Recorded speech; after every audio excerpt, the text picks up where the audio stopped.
modern science gives us some indication that the universe, at least our universe, probably had some kind of beginning. Most people think that the Big Bang is at least the beginning of our universe and maybe the beginning of everything that materially exists.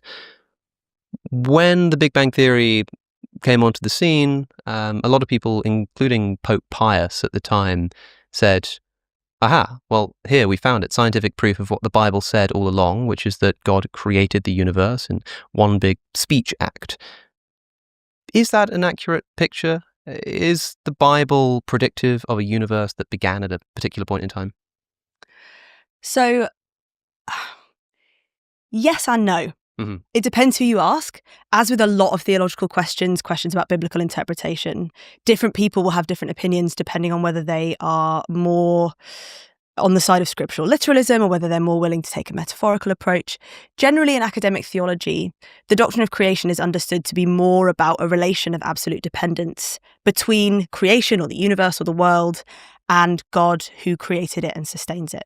So if you take that view of the doctrine of creation, then whether or not the Big Bang was the beginning of everything in existence and beginning of the universe in time doesn't matter so much.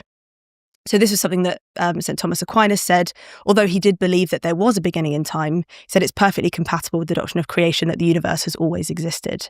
But we do see in the history of the development of the Big Bang Theory, theological and biblical questions come to the fore because suddenly people were wrestling with the scientific possibility that what it seems like is being described in the Bible, let there be light, is something that can be substantiated by science. And that was something that, Pope Pius was quite keen to argue for. Yeah, well, indeed, it was a Catholic priest who first sort of came up with the Big Bang, discovered the Big Bang. I don't quite know how to cash out that particular. Yeah, Georges Lemaitre. I never know how to pronounce it. Forgive my pronunciation. I didn't even try it. It's a lot of funny symbols and R's and E's. Yeah. But a Catholic priest who himself was reluctant to take the Pope's interpretation that this should be read into theologically, right? If I understand that's right correctly, based on your forthcoming book, Decoding the Cosmos, which is a cool project.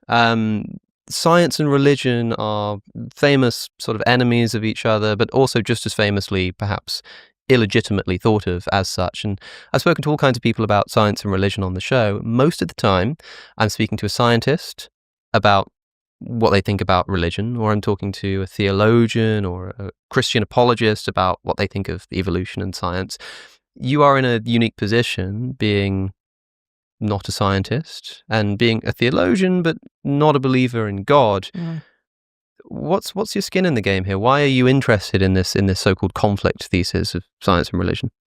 Such a big question. I could give so many different answers. I've always been fascinated by the way that humans try to understand their place in the world, try to understand their experience, try to understand why we're here. And I think that the two most significant ways that humanity has done that is science and religion. And yet we see in popular discourse, although I think that that's being corrected now, this idea that science and religion are completely in conflict. They can't ever exist together. One has to defeat the other. And that was actually my route into theology and philosophy, which I studied as an undergrad. I really, really loved Richard Dawkins. So that was my first taste of science and religion. And then when I got to university and realised that that was a very reductive and unhelpful way of viewing things, and discovered that there was a way to study science and religion together, it just lit me on fire. I absolutely loved it. So it's an intellectual fascination. Yeah. Like somebody who studies the Romans is fascinated by the Romans and doesn't have to believe in the existence of the Roman gods. Yeah. So I see it very much from that perspective. And that was fine when I was an undergraduate and then going into my master's degree. But every stage I've gone forward in academia, atheists have fallen away. And so I'm surrounded by a lot of religious people now, and I am in a minority, very much so. Yeah, I'm in a similar position in that I'm really interested in particularly like New Testament studies. And a lot of people are sort of like, I don't get it. You know, it's one thing to study religion as a sociological phenomenon or something, but you know, why do you care about whether the Gospel of John is polemic if you're an atheist? What's your skin in the game? And I find it difficult to answer, but it is just interesting. And I've always said the same thing, which is that when I got to university and I waltzed in like I had like 100,000 subscribers, and I thought, yeah, I've done debates on philosophy and theology, and then I met these people who've been doing 4 years of a PhD in something so hyper-specific and realized I knew nothing. Mm-hmm. One thing I found is that people doing the stuff I was interested in, philosophy of religion, for example, but almost always religious, because atheists don't tend to have that motivation. But it's nice to meet another one, in other words. Yeah, ditto. Yeah, I had this conversation with Richard Dawkins in a car park once, after I told him on this podcast that I didn't think his treatment of Thomas Aquinas' 5 ways was particularly comprehensive, being all of 2 pages. And he asked me at this event, like, well, what would you have had me do? And I said, well, you treated all kinds of causation as if they're one thing. And he said, well, do you think there are different kinds of causation? I said, yeah, I think so. And he asked me to explain. So as best I could in about 30 seconds, try to explain hierarchical and like linear causation, to which he interrupted the last sentence of my little speech by saying, and I remember the exact words, "What the fuck has that got to do with anything interesting? Thank God I'm not a theologian." And then he walked away, and those were the last words that he said that night. I actually tried to avoid him the next time I was at an event with him, because I would have loved for those to be the last words he ever said to me, but have since worked with him a few times. But yeah, there is this feeling that when we're doing theology, it's a bit sort of wishy-washy, and the scientists are getting it, well, like really matters. As someone who doesn't have skin in the game, ideologically speaking, what do you see as like the difference, the fundamental difference in approach? Is it like empiricism versus like narrative, or is it something else? Like what is the difference between these approaches? Firstly, that sentence by Dawkins sums up everything that's wrong with the conflict thesis, or the idea that science and religion are fundamentally incompatible. It's just reductive, unhelpful, but quite funny. Yeah, right. Yeah. So I think the fundamental difference between science and religion,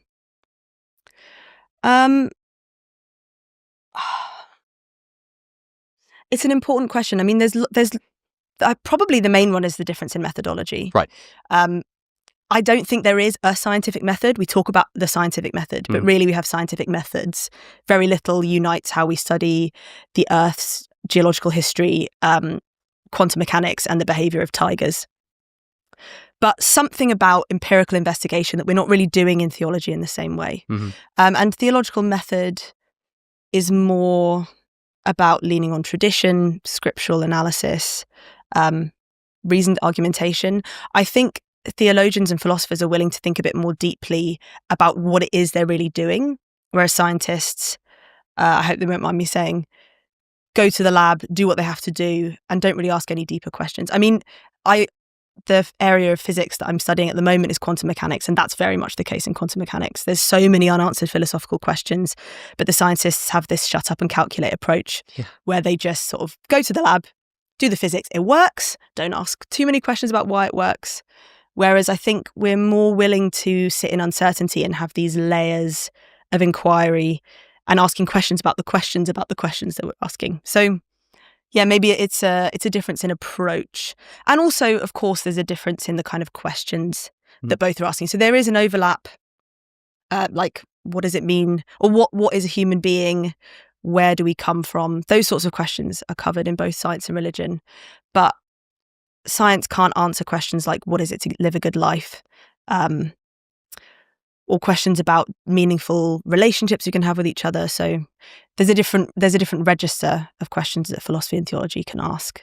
I just spent an hour with Jim Al-Khalili, just dismayed at the fact that so many quantum physicists don't seem to care about getting at like the correct interpretation. They just want the mathematical model that works and makes predictions, whereas theology doesn't involve making predictions, except maybe with the exception of prophecy. It seems to be a different kind of project. So does that lead us to this sort of non-overlapping magisteria thing? Because one strategy to respond to this conflict thesis is to say, well, they both answer the same questions in different ways, and they don't conflict with each other, and they buttress each other. One is to say that they're just doing completely separate things. Like how on board are you with this utter separation of the disciplines?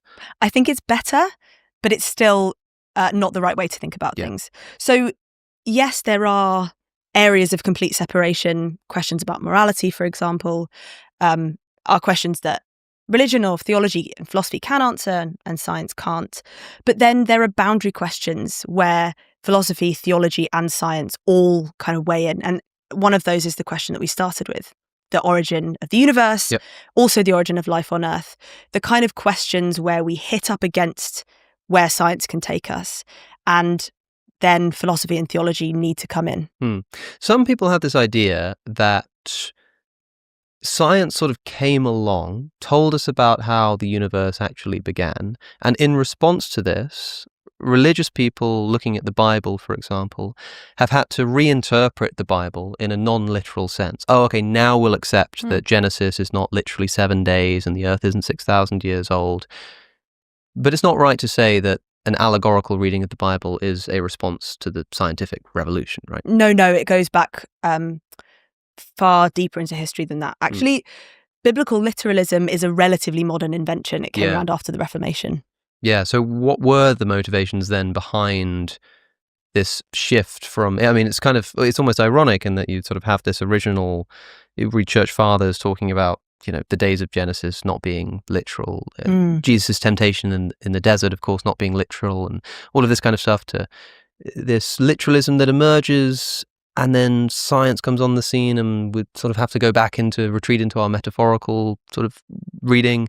What was the motivation for this literalist reading in the first place? Where does it come from? So it comes from the Reformation and this idea of trying to strip religion from religious authorities, or scripture and theological knowledge from religious authorities, and give them back to the people. So translating the Bible into languages that people could read, so they didn't have to be mediated through priests, through ecclesiastical authority.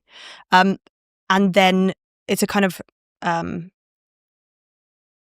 don't know if democratization of it is the right way to think about it, but it brings what was shrouded in layers of interpretation, authority, and languages people couldn't understand. It strips all that away. And so biblical literalism was seen as this way of bringing the individual back to their relationship with God. But the historian Peter Harrison makes a really interesting argument that it was precisely this turn to biblical literalism that allowed science to flourish. So previously you had the world. So there were these two books. This was the idea, the two books metaphor, the book of scripture and the book of nature, both authored by God. They're supposed to be read together. So you have an allegorical reading of scripture and you look at the world and you sort of make these comparisons between the two. But if you take all of this allegorical stuff away and you're just reading the words of scripture as literally true, according to Harrison, this freed up the natural world to be investigated on its own terms. And it was precisely this intellectual shift that allowed science to really flourish in the way that it does today. Interesting. Some people will listen to what you said at the beginning of this podcast, where, I asked if the Bible kind of describes a Big Bang, as the Pope sort of interpreted, however you say his name's idea. And you said that Genesis really is about creation's fundamental dependence on the Creator. That's what it's mostly about. But isn't it the case that in the beginning, God says, "Let there be light," and then the universe is created? In the beginning, God created the heavens and the earth. There's this point of beginning into which God enters the universe. There's our Big Bang. Or is there another reading of this Genesis 1:1 story? I know the answer to this question, but I'm hoping you can walk us through it. Well, so there is a debate about exactly how that first sentence of the Bible should be translated. Yeah.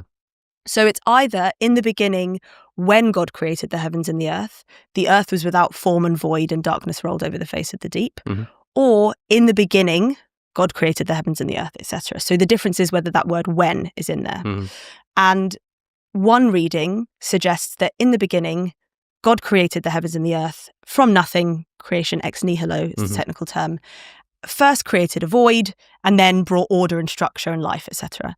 The other reading says when God created the heavens and the earth, there was already a formless void there, and God drew coherent forms out of the kind of fog of this primordial swirling nothingness. But it wasn't true nothingness. There was something there before. So even there, we have a debate about whether God really did create everything at this particular moment, or whether something had always existed, but God was the one who drew order from the chaos. Yeah, and that leads to some, I suppose, quite interesting and varied metaphysical implications, right? Because on this one translation, you sort of imagine God as just like popping things into creation. There's the earth, there are the waters, there are the animals, and they sort of pop into being. On this other form, you have this much more sort of, like you say, this sense of drawing order, the sense that you've got matter, and God kind of gives it form. And some people have a metaphysics that objects are all mind dependent. Mereological nihilism is an idea I talk about all the time. Like, distinctions between objects are essentially mental, and they're all to do with labeling and that kind of stuff. Like, that's quite in keeping with God forming the earth out of this material versus this popping into creation, which is much more in line with objects really exist as distinguishable objects. And you can draw all of that out, I think, from just this like singular bit of translation, I think. Maybe there's more to other philosophical traditions that think that like all is essentially one, and we're all just sort of separated from this original material is quite important. And of course, Adam's first job in Genesis that he's given by God is to give the animals names. Yeah. It's taxonomy. It's a further sort of delineation rather than creation. And maybe Adam is continuing the project of God, which is interesting to think about. You open this forthcoming book, Decoding the Cosmos, with this issue of creation, and then discuss a number of other important theological concepts and their relationship to science. A lot of the time, and you open by talking about how a lot of the time the approach is to look at scientific ideas and see how theology fits in. Yeah.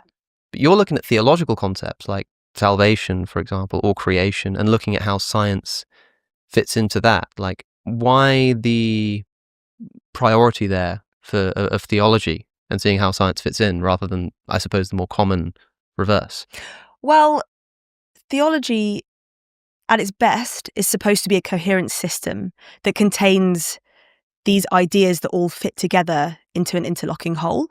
So I think it makes most sense to look at the theological system as it's presented. So in the book, I start with creation, then I go to design, providence, incarnation, and salvation. It's moving through chronologically the, if you like, the salvation historical narrative of Christian theology.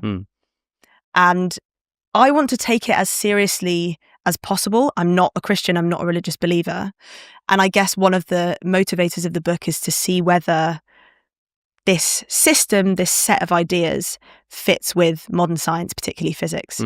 And so rather than saying, well, here's this physical theory, where does theology fit in there? Here's this physical theory, where does theology fit in there? I wanted to start with the theology and say, this is the system.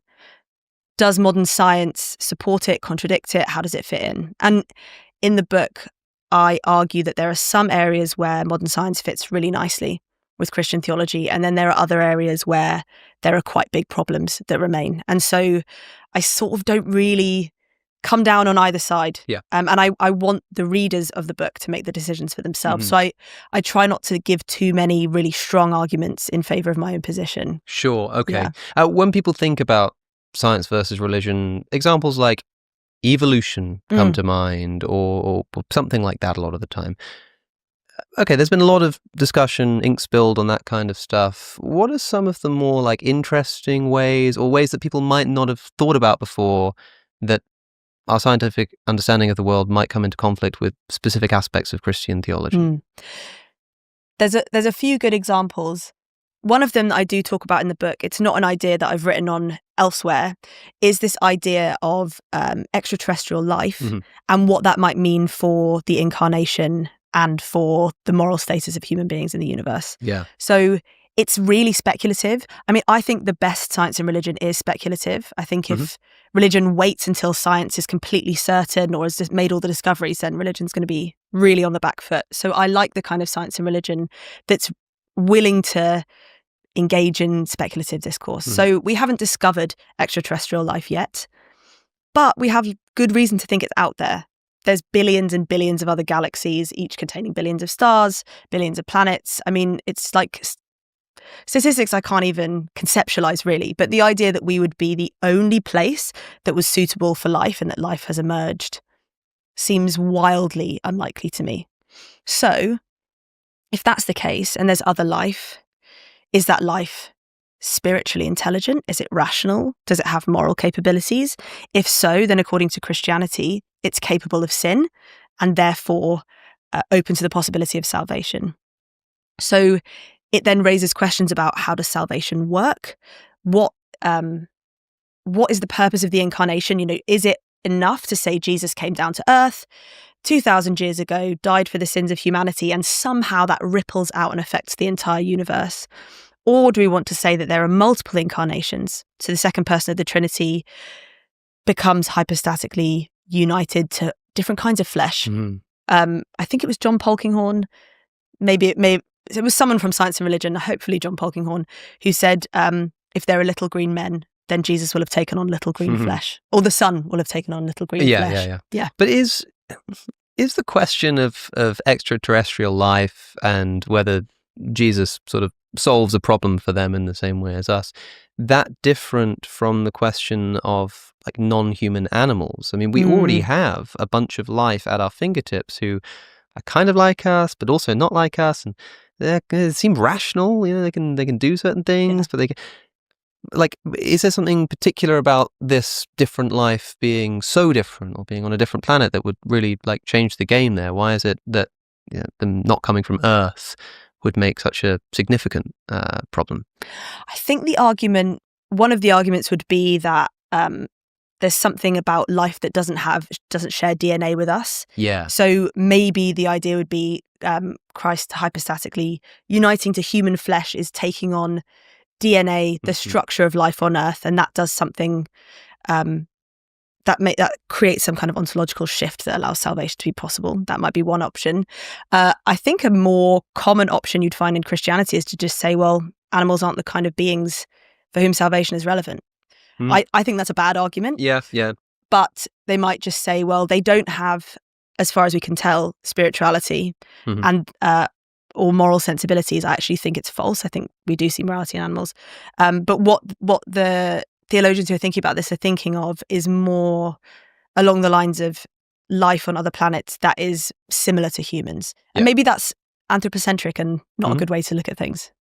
Maybe, or maybe in the way that Jesus took on the lowest form of the slave, and maybe there is life out there and we're just the worst of it, and that's why he chose to become a human, because it's possible. In doing so he saved the rest of us too.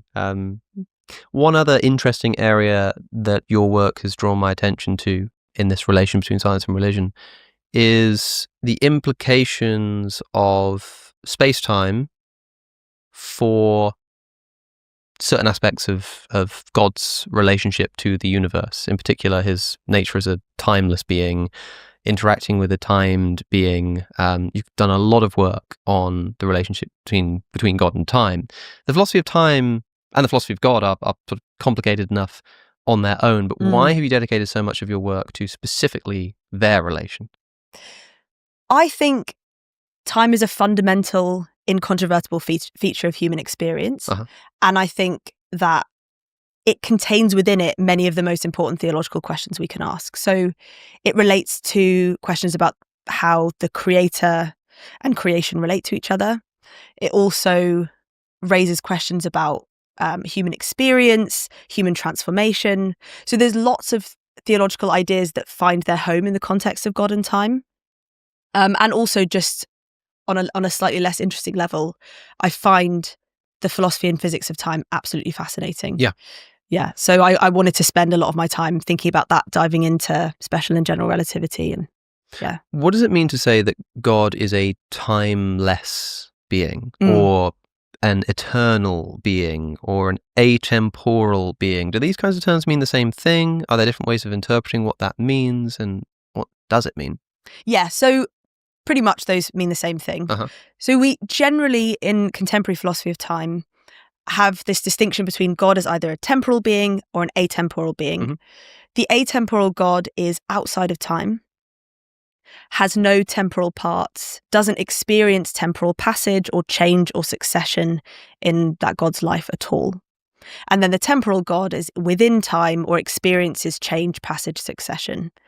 And the atemporal God seems to be the version that's more popular throughout theological tradition, although they're not using quite the same categories that we use today. And the temporal God is seeing a resurgence in the contemporary discourse. So why the popularity of the atemporal God before, and why the shift? So there's a few arguments that we could give. Some of them are rooted in Platonic philosophy. So the idea that God is a perfect being means, Plato made this argument that something that's perfect doesn't change, because if it changes, it in some way degrades from perfection. So if God is perfect, then God doesn't change. And if we think of time and change as linked together, then God is outside of time. God isn't subject to the passage of time. Why would change require degradation from perfection? This was something that jumped out at me from reading your work. I understand that in a sense, it sounds plausible, but it also seems plausible to me that there are ways of changing that don't improve or detract. I mean, is there something necessary about change that would detract? Well, not necessarily. So one of the objections is that from the temporalists is to say there's no change in God's perfection if his knowledge changes from the time is 2:00 to the time is 1 minute past 2. And that's the kind of change that's required for God to be a temporal being. So there's no challenge to his perfection. I think the perfection and change argument is one of the weaker ones for the atemporalists, but it had a powerful sway over people in history. Yeah. Can we make sense of the question, does God know what time it is right now?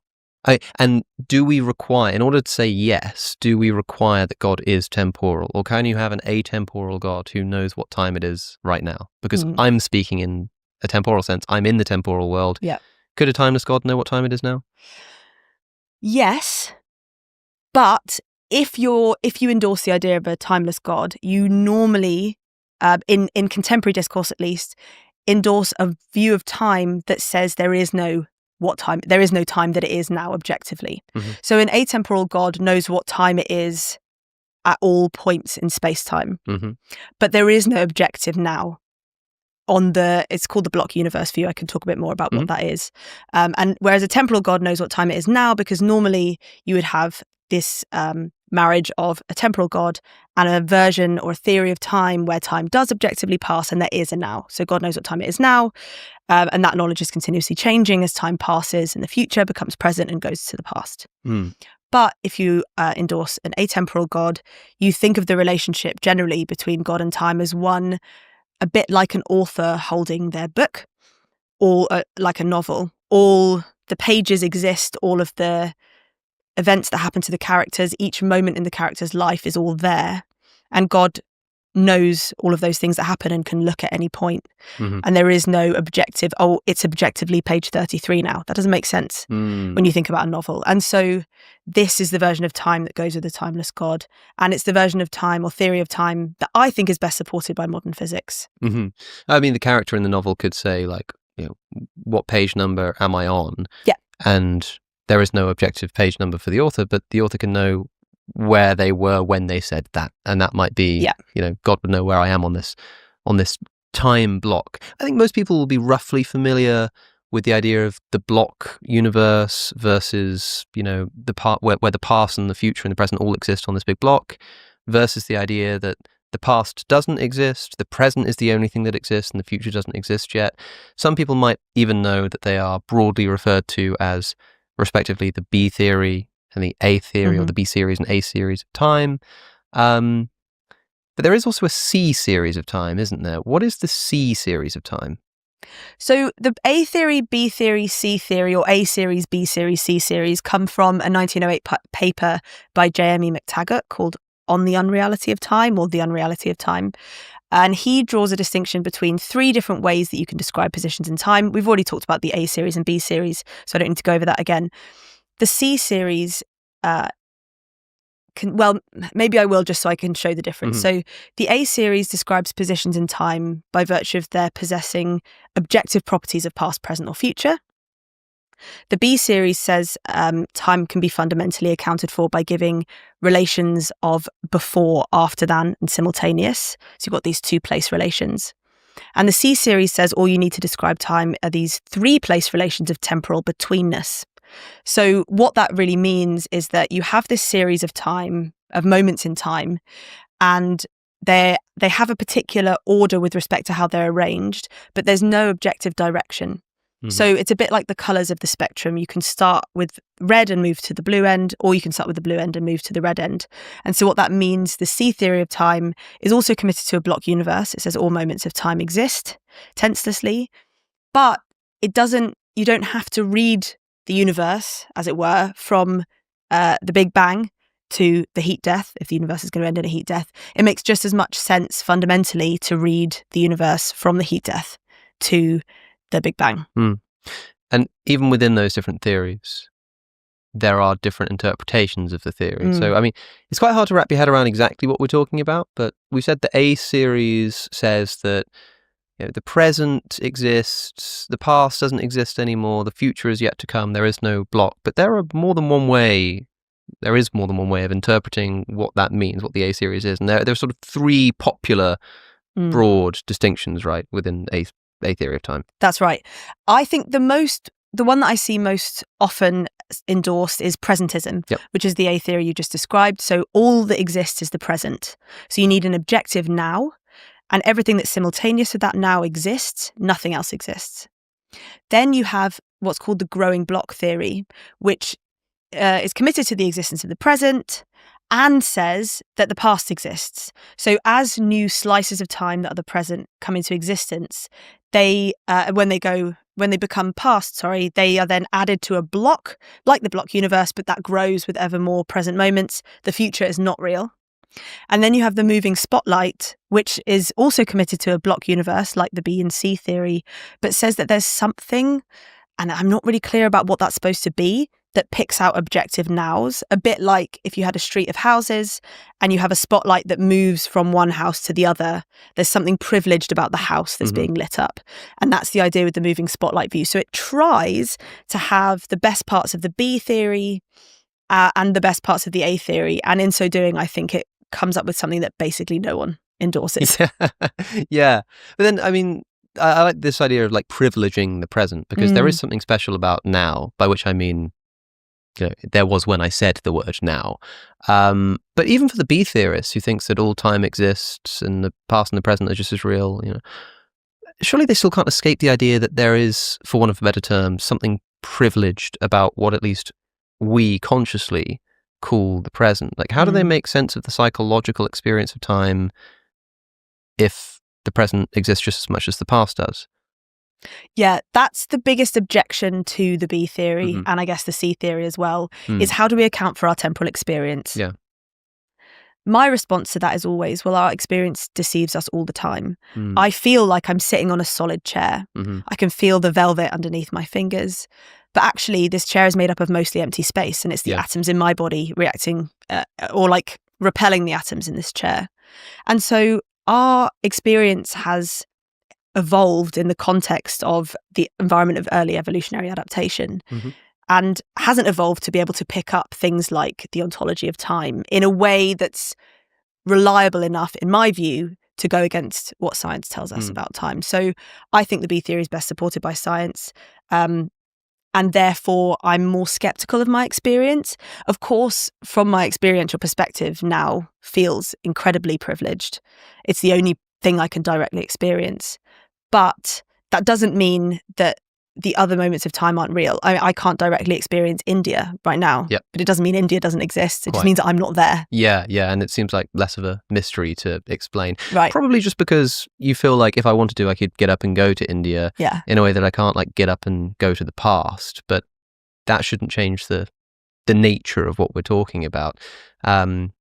Okay. So actually, I was going to say back to theology, but just before that, you said a couple of times now that you think the B theory is best supported by science. Is that because of like, relativity or is there something else? Yeah, so the A theory is committed to this absolute present moment, as I've said a few times now. And that requires there to be a universal plane of simultaneity such that everything that exists can be simultaneous with the now. According to special relativity and later general relativity, this isn't the case in the world or in the universe. We just don't realize because we never either accelerate to significant fractions of the speed of light or go to planets or much closer to the sun with big gravitational fields. If we did that, then we would realize that time passes at different rates, depending on your speed and depending on your proximity to a gravitational field. So if, we see this in like the film Interstellar, when somebody goes onto a massive planet and then goes back to the spaceship. For the person on the spaceship, 20 years has passed, whereas for the people on the planet, it was like an hour or something. And that's not just science fiction, that's solid relativistic physics. And therefore, if that's the case, then we don't have this universal simultaneity and we don't have this objective now. Without getting into it too deeply, we should flag that there are people, the so-called Lorentzian view of space-time, Neo-Lorentzian, I don't know what Lawrence refers to, who do try to reconcile the A theory of time with the mathematics of special and general relativity, right? Like they do exist, but you just don't place much plausibility into that. Like William Lane Craig is an example, right? You write about him. I've spoken to him about this, I think years ago when I spoke to him and asked him about God's relationship to time. And he just said, well, God was timeless. And then when he created the universe, he entered into time and became temporal. And I was sort of like, huh? Like what? And I still haven't quite wrapped my head around it. Maybe that's just me. But you think it's a view that doesn't make sense to me either. No, if God was timeless before creation, then God is in a temporal relation with creation even before creation has existed, and therefore he's temporal. So, and this is an objection that's been raised to Craig, and he hasn't come up with a compelling response, in my opinion. But he's an atheist. I think it's one of the things that he believes most deeply about the world. Really? And therefore has to come up with a way to explain relativistic physics. So he's devised this Neo-Lorentzian interpretation. It's very much his baby. And it's Lorentzian in that Lorentz was committed, this physicist in the early 20th century, to the existence of a background structure that functions as an absolute frame of reference against which you can measure the absolute passage of time. Like an ether. Yes, it was the luminiferous ether, which was famously disproved by the Michelson-Morley experiment. So that's why it's Neo-Lorentzianism, because it's saying, well, we like this idea that Lorentz had, but we're not going to commit to the ether. We know that's not that doesn't exist. So we're going to try and find another background structure. But really, Craig's arguments are theological in nature. So he believes that God must be temporal and that there must be an A theory of time for theological reasons. And unfortunately for Craig, the Neo-Lorentzian interpretation of special relativity has not really taken off anywhere outside of the philosophy of religion. Scientists have reviewed it and not really taken it seriously. I see. Okay, so now actually back to theology. Outside of the context of just William Lane Craig, most people have thought about an eternal God. However, some problems start springing up when you think God is outside of time. For example, most religious traditions, certainly a religion like Christianity, believes that God interacts with human beings. There are prophets who communicate with God. God sends a message. And of course, God sends Jesus to save us from our sins. There's this kind of interaction with a temporal world. Like, is it just a divine mystery how that happens? Am I mistaken to think that there's some kind of potential contradiction to be drawn out there? Is there something I'm missing, or is that a little bit weird? Yeah, that is a little bit weird. And this is one of the reasons why a temporal God has seen a resurgence in recent years, because it seems quite difficult to understand how you could have a truly atemporal God that acts in time. And I think there have been some responses, but none of them have been that convincing, I don't think. And so there's a guy, Ryan Mullins, who's written a lot about this, and he says because of this, it's not even plausible to be an atemporalist about God and a Christian. You have to be a temporalist if you are a Christian. And actually, he thinks you have to be a presentist. Is Ryan Mullins the guy who thinks that time is like a property of God? Or is like the same thing as God in the way that, classical theologians think of power and love as sort of part of God's nature? Time is sort of a similar thing? What's that about? How does that work? What does it mean to say time is like a property of God? I'm not quite sure. It's difficult to kind of cash out. It's hard to understand, and it's a response in part to this idea that a temporal God isn't truly sovereign. So God is believed to be all-powerful, ruler of all. And yet if he's subject to the passage of time, then it seems like there's something external to God that is in some way has power over God or control over God. And so this is called the prisoner of time objection. And Mullins says that's a misunderstanding of the temporalist view.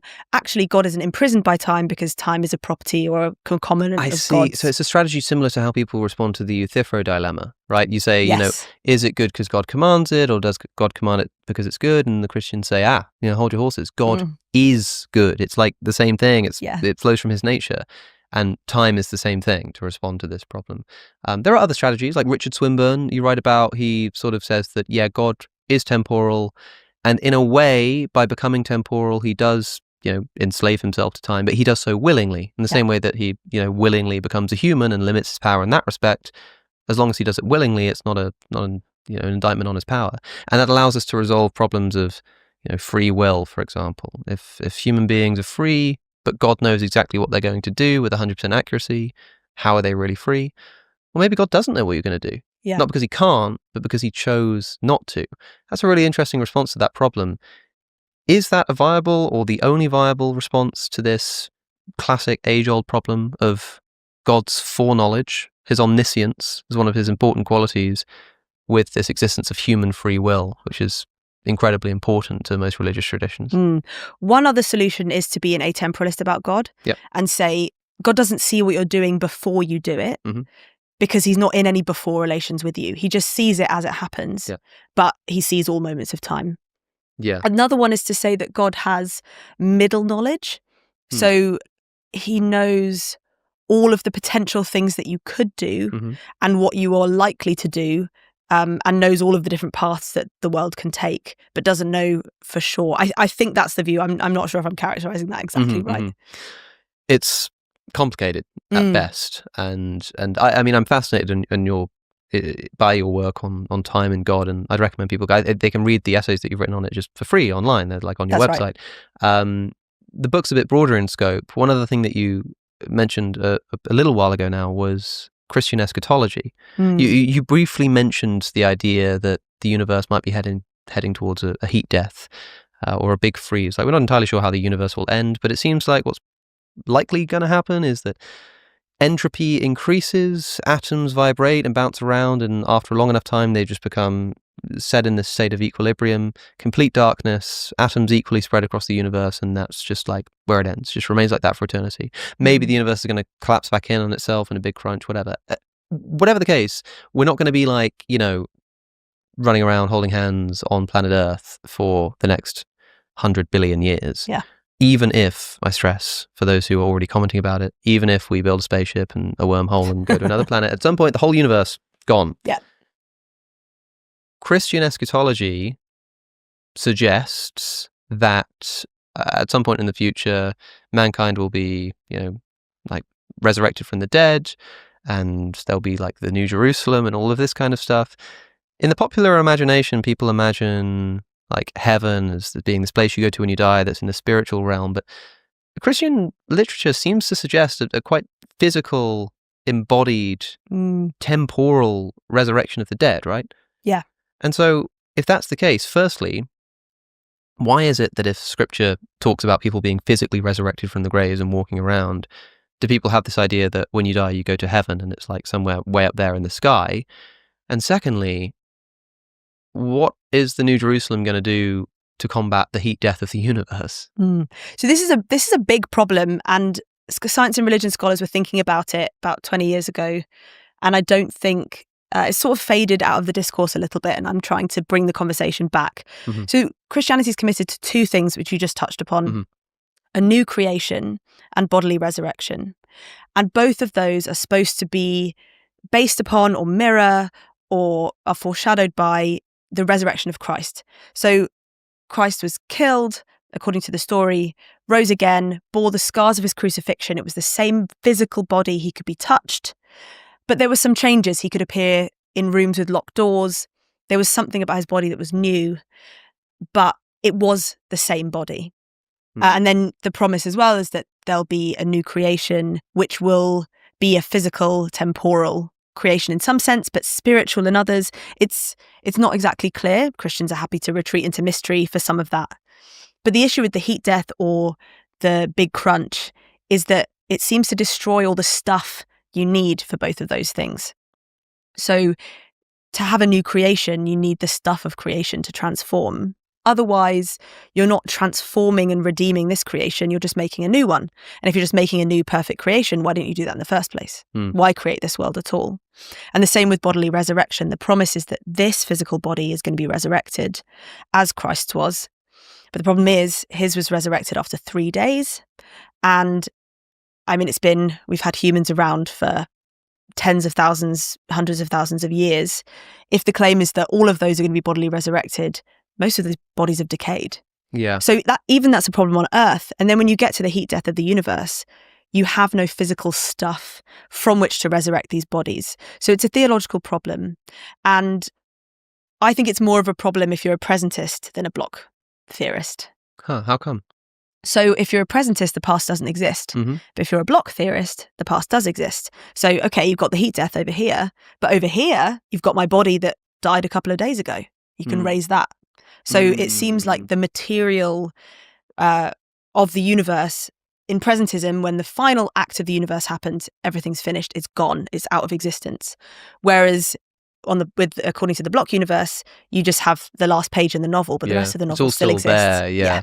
But there is this problem of like, I mean, I can't remember who it is that writes about this, but there's all kinds of discussion about the nature of the resurrected body. And one interesting thing is the fact that, physically speaking, our atoms seem to replenish themselves. I mean, they say that, every atom changes every 7 years. That's not quite accurate. There are some parts of us that seem to remain almost for all of our lives. But a lot of it changes, right? To the extent that it seems that I could take my 10-year-old self and my 80-year-old self, and they'll be made out of completely different sets of atoms. Okay, like B theory of time, both of those times just exist. In theory, I could resurrect the 10-year-old version of me, put all of those atoms back together and pull it up, and take the 80-year-old version of me and put all of those atoms together and pull it up, and you'd have two me's walking around, and they would both be the resurrected version of me, which doesn't seem quite right. Like I'm not really sure how that works in Christian eschatology. So I guess maybe the philosophical problems for material resurrection for Christianity are deeper and extend beyond the heat death stuff. Because I suppose you could just posit that it will all just be new. There's just going to be a new material universe. And then why create this universe in the first place? Well, that's kind of a question for Christianity anyway, isn't it? Even absent the heat death, like why bother with the veil of tears? Why not heaven now? They say is the objection. So maybe it's not particular to time. The second topic that you cover in the book, after doing creation, which we've touched on, is design. Probably most famously connected to the findings of science is the issue of design in religion, be it because William Paley looks at the design of a complex animal and compares it to a watch and thinks it must have had a creator, or be it because design is the great argument that is undercut by evolution and natural selection. We spoke earlier about the conflict thesis not being particularly accurate. Science and religion don't really hate each other in the way that people think they do, but when it comes specifically to the idea that there must be design in the universe because of the complexity of life, and then you get a scientific explanation for complexity of life, is that an instance where science and religion really are in conflict? So I'm hesitant to say anything about science as a whole and religion as a whole. Yeah. But I definitely don't want to say that scientific ideas and religious ideas don't come into conflict. They absolutely do. Yeah, that's important. And that's a good example of a scientific idea coming in and basically refuting a religious argument. So William Paley thought that the intricate and harmonious natural world and the fact that predator and prey seem perfectly designed to this battle that they're always in, and nature seems very balanced, must be the evidence for perfect design. Of course, Darwin comes along and says, well, actually, they evolved together over millions of years. The what's the phrase? Like the muscles of the gazelle were shaped on the tooth of the lion, that kind of thing. And so in that instance, that particular argument from design was basically refuted by evolution. So there's a couple of options. One is to say, well, make more general claims about design and don't make anything that's too specifically scientific in case science comes along and refutes it. Or to just say, okay, well, maybe we don't find evidence of design in evolution, but let's look at physics. And we see cosmic fine-tuning. And there it seems like the physical constants, the initial conditions are perfectly suited to the emergence of life, and that there was a huge range of possible values those could have had, and the life permitting value is like infinitesimally small in the broad range of possibilities. And I just think what you're doing there is making the same mistake Paley did. Just because we don't know why those values have the values that they have, or those constants have the values that they have now, doesn't mean that we won't find out in the future. It's basically God of the gaps reasoning. It's the weakest form of science and religion interaction, religious argument, in my view. I think there's good. I don't know what your take broadly on the fine-tuning argument is. I mean, there's one sense in which you can treat it as a God of the gaps. You could say, we have this problem, I don't know how to solve it, therefore God. But you could try to take a non-gappy approach. You could say, well, there are things we do know about the universe, that the constants are finely tuned. We also know that there are only, 3 explanations: design, chance, or necessity. We have reasons to rule out this, and so we're left with design. So there's a version of this argument which might not be just a God of the gaps. But for me, the interesting question has always been, why are the meta conditions set up in this way? My friend Phil Halper talks about this a lot, where if we had a God who wanted to create the universe for human life, why would the meta conditions be such that it's the most improbable thing that could possibly happen? If he can do absolutely anything, and we're talking about physical laws here, God is presumably not bound by the strong nuclear force, for example, or the strength of gravity, or the expansion rate. So why would he do that? And Phil's big take is that the Gnostic Christian theology, that there's an evil demiurge, creator of the material world, and a good spiritual God, explains it perfectly, because the good God didn't want humans to come into existence materially. He didn't want the material world to exist because it's evil. So he made it as unlikely as possible, but then the demiurge figured out how to do it anyway. And so you can kind of take this in any way, shape or form that you like. But what do you think about the thrust? Because having said all of that, and having said, science might explain it one day, and maybe it's better in line with Gnostic theology, it is weird that these constants that are fundamental to the universe's existence, not the distance of the Earth from the sun, because there are billions of planets, but the strength of gravity that allows atoms to form, is on a knife edge. Is that at least pro-theism, or are you so sort of confident that it makes the Paley mistake that you think it shouldn't even really count in favor of theism? I found it the most persuasive argument for theism when I first came into contact with it. But then I thought a bit more about it and looked at the evidence that we might be living in a multiverse. Yep. And that seems to strip away all of the probabilistic weight to the fine-tuning argument. So if we are living in a multiverse where, if it's an infinite multiverse, then everything that can happen does happen in either distant bubbles of universe domains or expanding, contracting universes for all of time, or however the universe is configured. Then, of course, there would be a universe that's conducive to life. And that's why we happen to be in it, because everything that can happen does happen. I think if the universe, a similar point to the point that your friend made, if the universe was designed with life in mind, we've looked at a lot of other planets now in our vicinity, and we've not found anything yet. I said earlier, I think we're going to find it at some point. I think it's very unlikely that life isn't out there.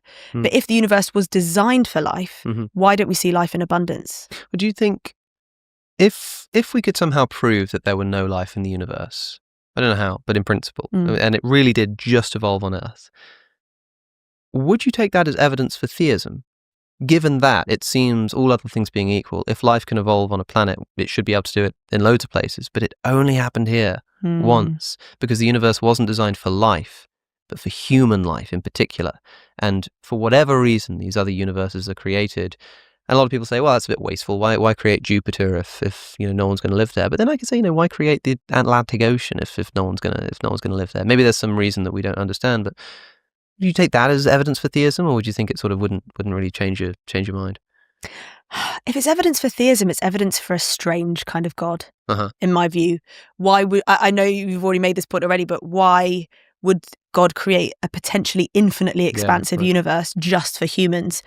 Just create the solar system, or even just create one galaxy. If there's aesthetic value in all of the different iterations of different planets, different values, different compositions of minerals on the planet and the atmosphere and all of that, if there's beauty in that for God's sake that God can enjoy, then fine. But why such an expansive universe if it's just for humans? And why would the Earth be 4.5 billion years old if humans have only been alive for 200,000 years? If the point was humans, why not put us there from the beginning? Yeah, that's a difficult thing to square, I suppose. And maybe that's part of the motivation for a resurgence in biblical literalism, young earth creationism, because it's not so much like, I don't know, it's not so much that science comes along and disproves something that the Bible said. So science comes along and says the universe is 4.5 billion years, the Earth is 4.5 billion years old. People start to think, well, what was the point in that?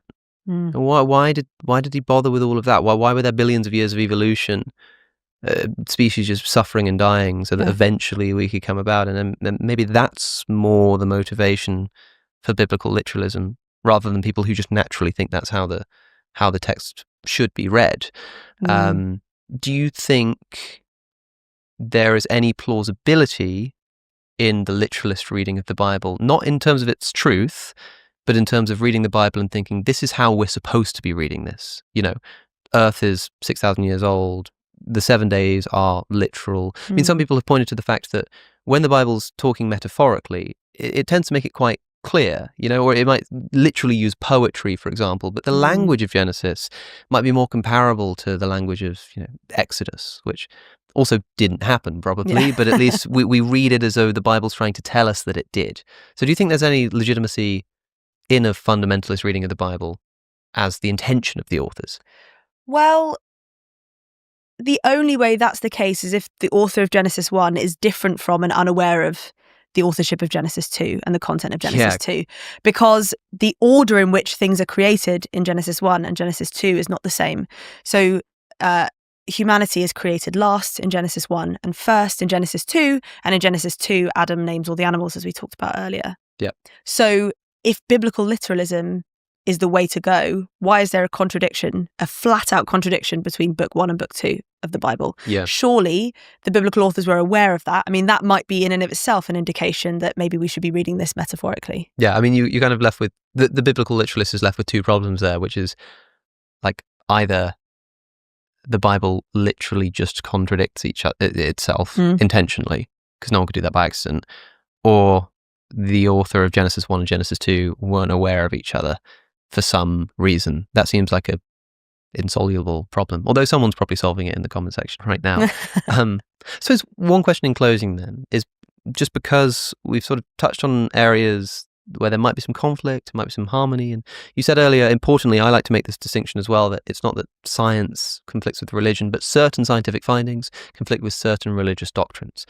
Given that, and the answer might just simply be like no, but do you think there are any findings of science, and you can count anything from the beginning of the scientific method with like Galileo onwards, anything that science has sort of discovered that we now widely accept as true, that does conflict with or challenge significantly a specific doctrine of Christianity, but one that is quite fundamental or important?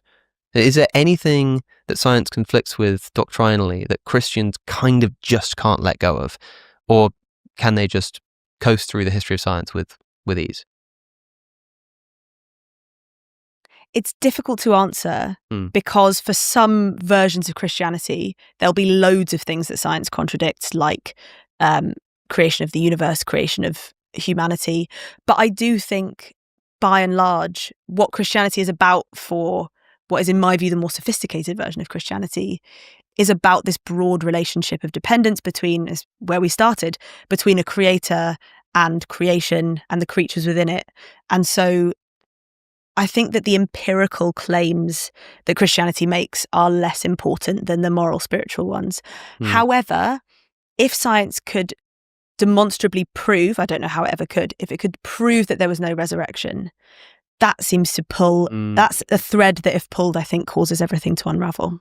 Interesting. So it might be the so-called historical science that is the only true refuge for the militant atheist who really wants to use science to disprove religion. I mean, Christians have always quite openly said that's the test case. It's like, just find the bones of Jesus and we'll hang up our hats. Although I wonder if they actually would. I wonder what would really happen there if that came to be. Speaking of which, just out of interest for people, I mean, you've already mentioned that you don't believe in God, that you're not a theist. But obviously you've studied theology in depth and you have a great understanding of science as well. Are you, I don't know if you use the word atheist, non-believer, whatever, but are you so inclined just because you're sort of uncompelled by the kind of arguments we've been talking about? Or is it because there are like positive atheism arguments that also you find a bit convincing? Ultimately, it's not about arguments for me. That factors in. I mean, if we're going to talk about arguments, the biggest one for me is the problem of evil. I can't see evidence of a good God in the world. But I don't think we get to choose what we believe. Sometimes I think it'd be really nice to believe in God. You get a community through a church, comfort when people die. Not to mention eternal life. Yeah, sounds exactly. pretty great. It's great. But I grew up with my grandparents are Christian. My granddad was a priest. And I went to Sunday school a lot. I grew up in church environments. And then I went on to study theology. And now I'm a philosopher/theologian. I've exposed myself to the most convincing versions of these arguments and the most sophisticated versions of religion, in my view. And I just can't bring myself to think that it's true. And I don't think I have any choice in that, really.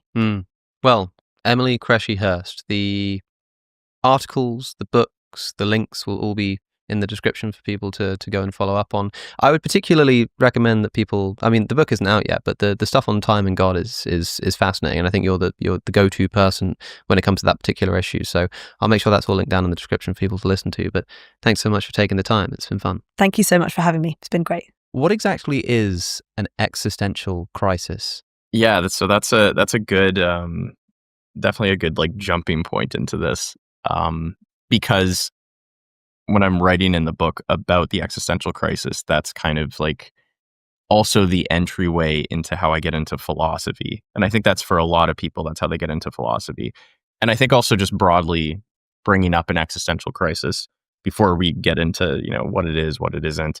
I think there's always the potential of like pathologizing it, and that there's like kind of levels of severity with an existential crisis. Like there are, I think people that can be very, very depressed, and they can try to like intellectualize the depression sometimes. And I do think like, yes, we can have this like discourse about the importance of philosophy, but if people are like really struggling,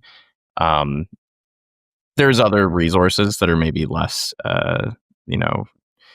intellectually like troubling to kind of go through, like, seeking actual help and stuff. But at the same time, I do think like an existential crisis is a good concept for describing kind of a wide range of experiences that involve kind of alienation, a sense of isolation, kind of grappling with one's own mortality. And it really, like, at the end of the day, I borrow this from Nietzsche a lot, the notion of pain on some level as being a doorway to some sort of truth.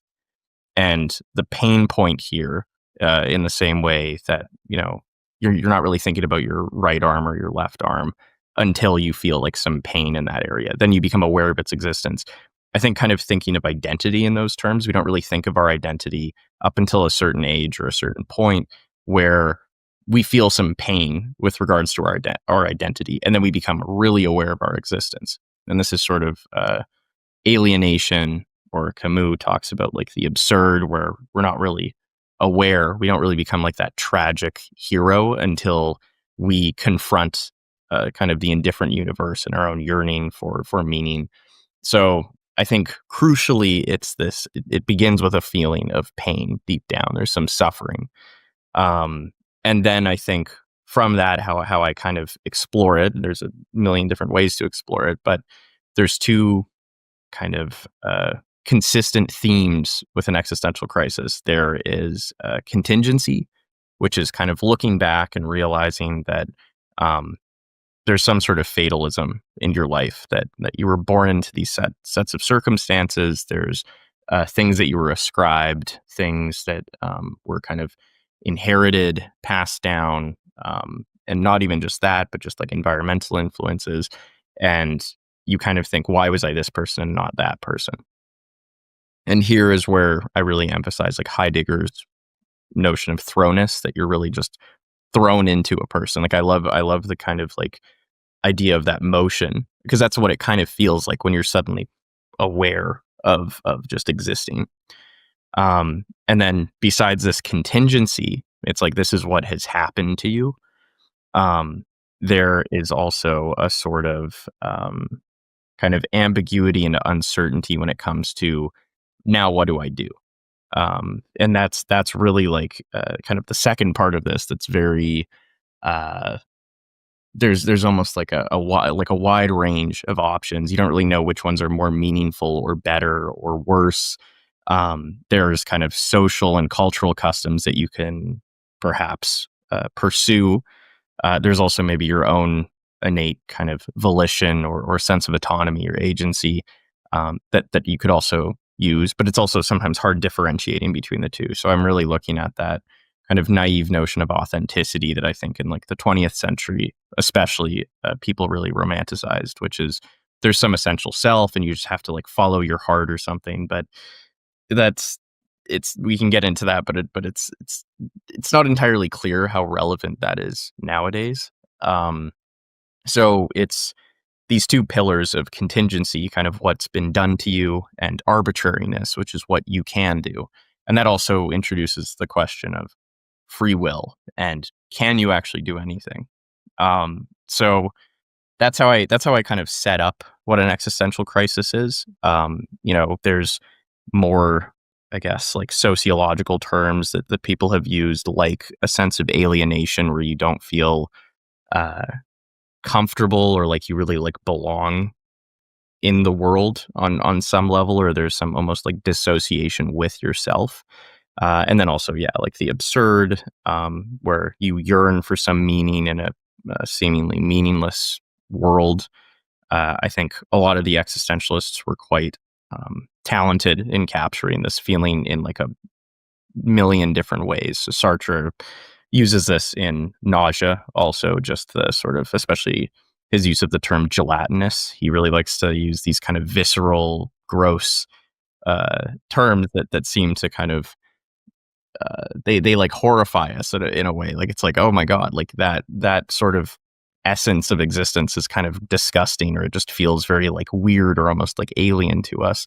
And there's a lot of just like great works of art that I think also really capture the idea of the existential crisis. So my main claim is that it comes from pain. It seems, or it derives a lot of its form from pain, and it really relies on these two pillars of arbitrariness and contingency, and it's arguably fairly universal. So maybe like the Buddha had that kind of first principle, the first noble truth of life is suffering, or life is discontentment.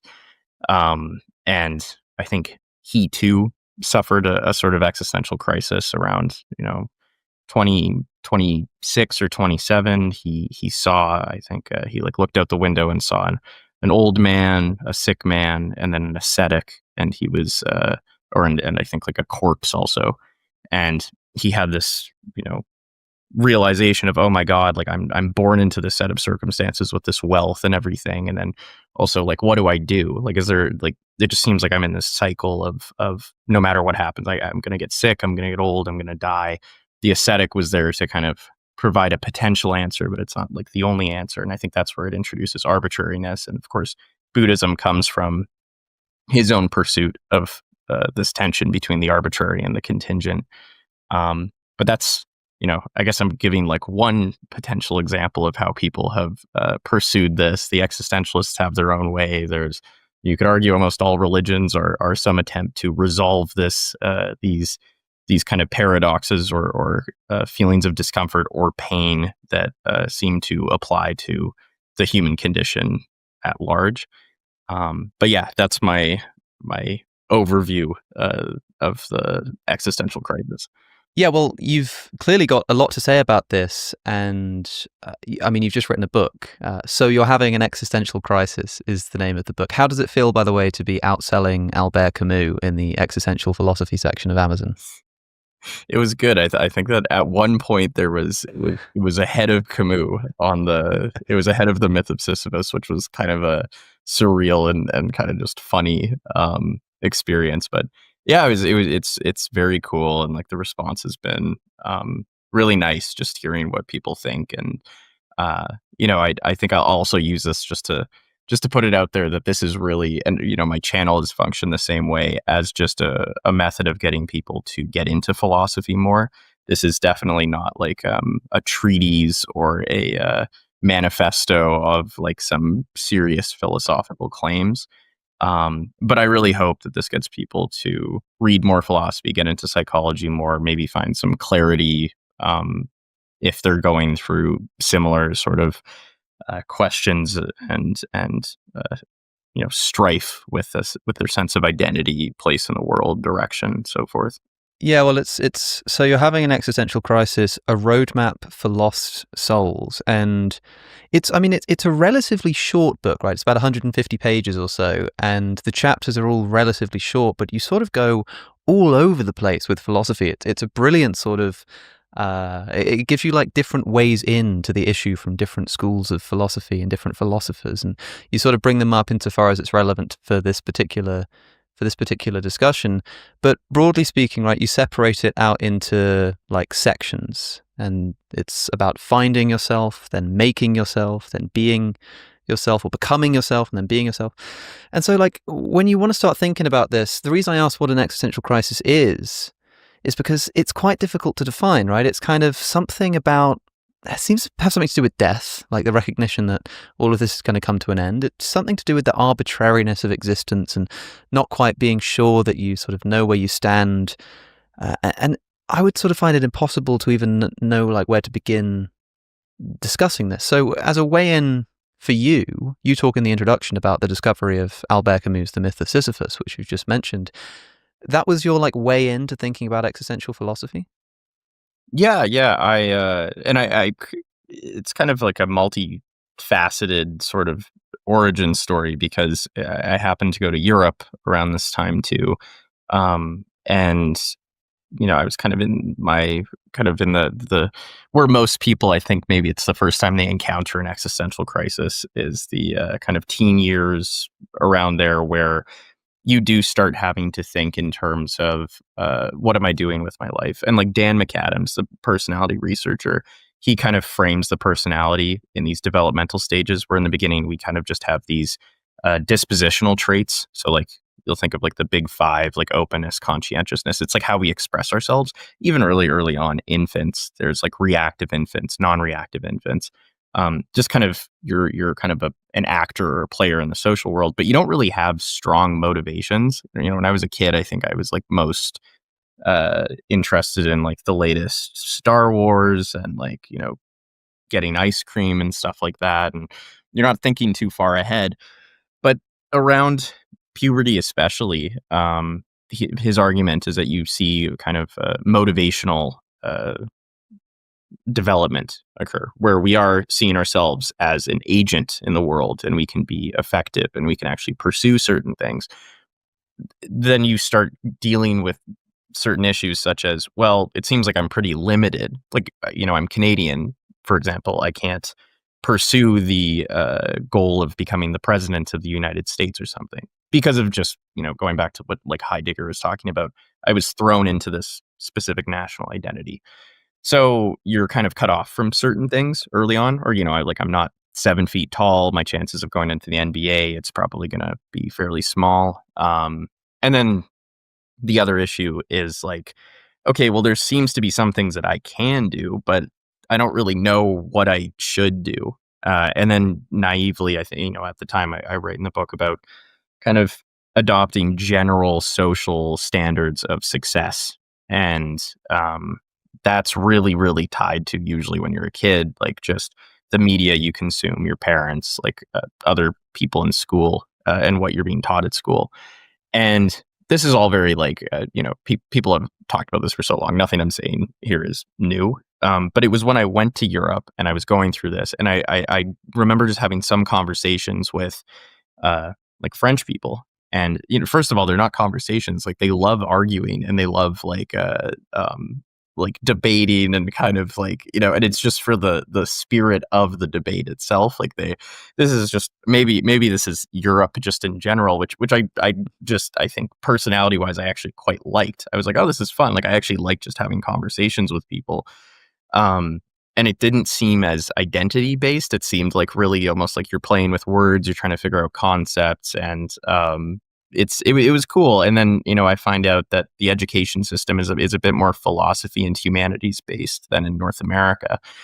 And, I'm seeing there's also a lot of protests. There's a lot of like beautiful architecture. Like, this is coming from North America, especially from Alberta, like where I'm from, where it's very like petroleum industry based, very kind of materialistic, consumer based society. Not to say that Europe doesn't have these things, but it was a stark contrast. And then I was kind of like feeling good when I came back. And my dad, he has like all of these philosophy books, and I was like intimidated by a bunch of them, but I wanted to read them. And I look at, he has like Hegel in there, he has Kant. I probably like leafed through a couple pages and gave up really quickly. But I did find this one where I could tell that this was written by like a somebody who had also written philosophical work, Camus, but this was like a novel. And so I read the novel, and I did not understand it at all, but it was like, there were parts of it that I felt a lot about. Like, it was almost this kind of just initial reaction that I couldn't really explain.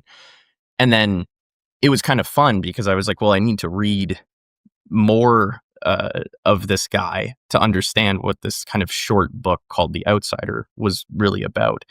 And that's where I was introduced to Camus, and I was introduced to I don't know for certain, but I'd imagine throughout my whole life, I'll find like the whole idea of Sisyphus is quite useful when discussing the human condition.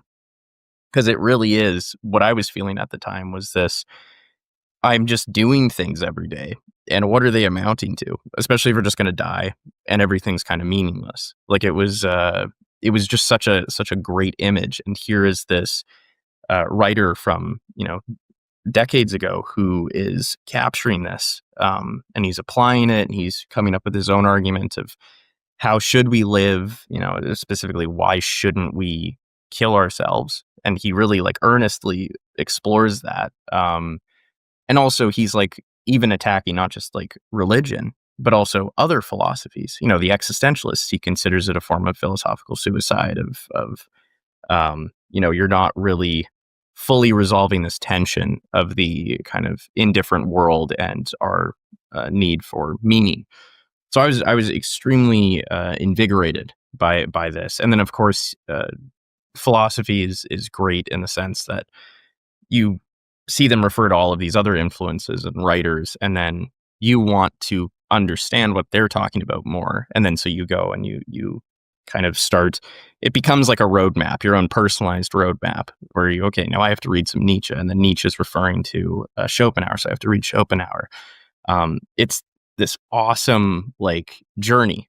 And sometimes I've seen philosophy referred to as, it's not trying to give you answers, it's just trying to point out that the question that you asked was asked in the wrong way, that there's something wrong with the question. And so it's just going to be this endless journey, which is also very Sisyphean, but I think it goes back to that kind of, it's intrinsically satisfying just to pursue this. Maybe just for me, I know for a fact some people do not like this stuff at all.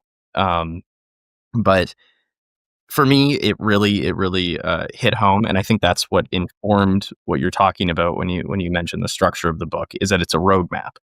And it's really my roadmap, but I would want people to then take from like these authors and thinkers and read the primary texts, read their own work, and kind of develop their own sort of almost syllabus or curriculum of how they're navigating an existential crisis, how they're trying to figure out these themes and ideas. And not just philosophers, but friends, family, random people you meet in pubs and stuff. Like, it's really like a nice journey. It's a journey. I think McIntyre talks about this, like the kind of purpose or the aim of a life is in understanding what a good life is. Like, it is kind of in itself, that's the pursuit. That's like one of the most fulfilling pursuits you can have. It's why Aristotle frames the philosopher as kind of like the best position you could be in terms of living a good life, because that's pretty much their whole job. So that's, yeah, like broadly, I got into philosophy because of Camus, and it kind of developed into this roadmap. And I hope that the book can kind of offer a somewhat similar kind of seed, I guess, for people that are going through stuff. So Camus encounters this problem, which is that most people, for some period of their life at least, kind of live according to rules that they didn't even realize they'd accepted. They wake up at a particular time, they go to work, they have a lunch break, they come home, they eat some food, maybe they go out with their friends and they go to sleep, then they wake up and they do it again. And it's one thing to sort of not enjoy that. It's one thing to suffer or to say, I don't really like my job or I hate early mornings. It's another thing to sort of step outside of it and realize not only do I not enjoy this, but I'm also I'm not quite sure why I'm suffering through it, like what it's for. You know, like sometimes we suffer for things that we care about, and we can say, well, I'd rather not be suffering, but I know why I'm doing it and it's well worth it. You know, I go to the gym so I can get a nice muscular body. And I think, well, I don't like the suffering of the gym, but you know, I've got this goal in mind. But if you step back and then think, but why do I even want the muscular body in the first place? That is the existential component of suffering. It's that sort of slightly detached, higher order level of question. And so Camus most foundationally realizes that we have this desire for meaning. We have this desire for purpose and something to sort of connect with in the universe. But when we look in the universe, we just don't find it. And this is what he characterizes as the feeling of the absurd. And of course, we'll talk about this a bit. But you just mentioned that Albert Camus criticizes the existentialists. That's a word that we've heard a few times now, and you hear the phrase existential in Existential Crisis. So people are going to connect these two ideas, but what is an existentialist? What is existentialism? Mm-hmm. Yeah, no, and this is a very important distinction to make, because I think Camus is a lot of the time, first of all, he's clumped in as a philosopher, which I think he, on the record, said he doesn't consider himself a philosopher. And I do think he's a arguably a better like novelist and playwright than he is like a really like serious academic philosopher. But secondly, he like in The Myth of Sisyphus criticizes existentialism. Now they are, absurdism and existentialism are two schools that I think are diagnosing the same condition. Like they're going after the same problem, and I don't think there would be an issue necessarily. What he doesn't like is that he feels that they don't go far enough in fully satisfying that kind of contradiction between wanting meaning and living in a meaningless world.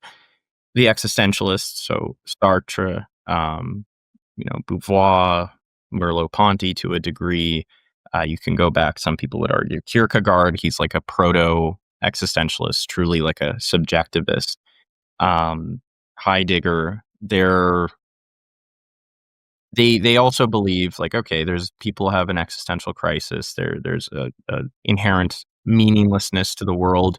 Sartre, for example, and Beauvoir, they were huge critics of the kind of bourgeoisie values and bourgeois values, the religious institutions. They were all very like fervent atheists, and Camus was too. So they would agree on that kind of religion doesn't quite resolve it. But then it gets to the existentialists, and they think that something that can be resolved here is the lack of meaning, because we need to create our own meaning. And I honestly think that this is maybe the best example of this is Viktor Frankl, like in his logotherapy of man's search for meaning, and he really believes in this will to meaning, where we just need to kind of what you were talking about with the gym. If you have a why, you can bear any how, as Nietzsche said, where it's as long as you have a sort of really important and substantial subjective purpose, it will justify existence and all of the suffering in existence. And Camus considers this philosophical suicide. And I think he even brings up Kierkegaard in this example, because Kierkegaard really is also a bit religious, and he brings up the leap of faith and the notion of like a personal God. And I think Camus also sees similarly the other existentialists are exemplifying a sort of leap of faith here, that they are kind of saying this can be resolved. But his argument is that it's a bit, and this is maybe looking at like a later form of Camus, but it's solipsistic. It's a bit, is this really actually solving anything, or is this just another form of coping that you can create your own meaning and so forth? The myth of Sisyphus at the time, what he really believes in is that that's unnecessary, that existence is already justified in sort of the objects of the absurd that develop, especially when he writes beautifully. And this is the thing that really touched me early on, was his writings on nature, on like the Algerian coastline, the Mediterranean. He shares this with Nietzsche quite a bit. The notion that heaven is on earth, that this is enough, this is sufficient. In the first draft of the Outsider, The Stranger, there's a initial book called A Happy Death. And I think this really represents this more kind of young Camus, who really sees just existence itself as justifiable.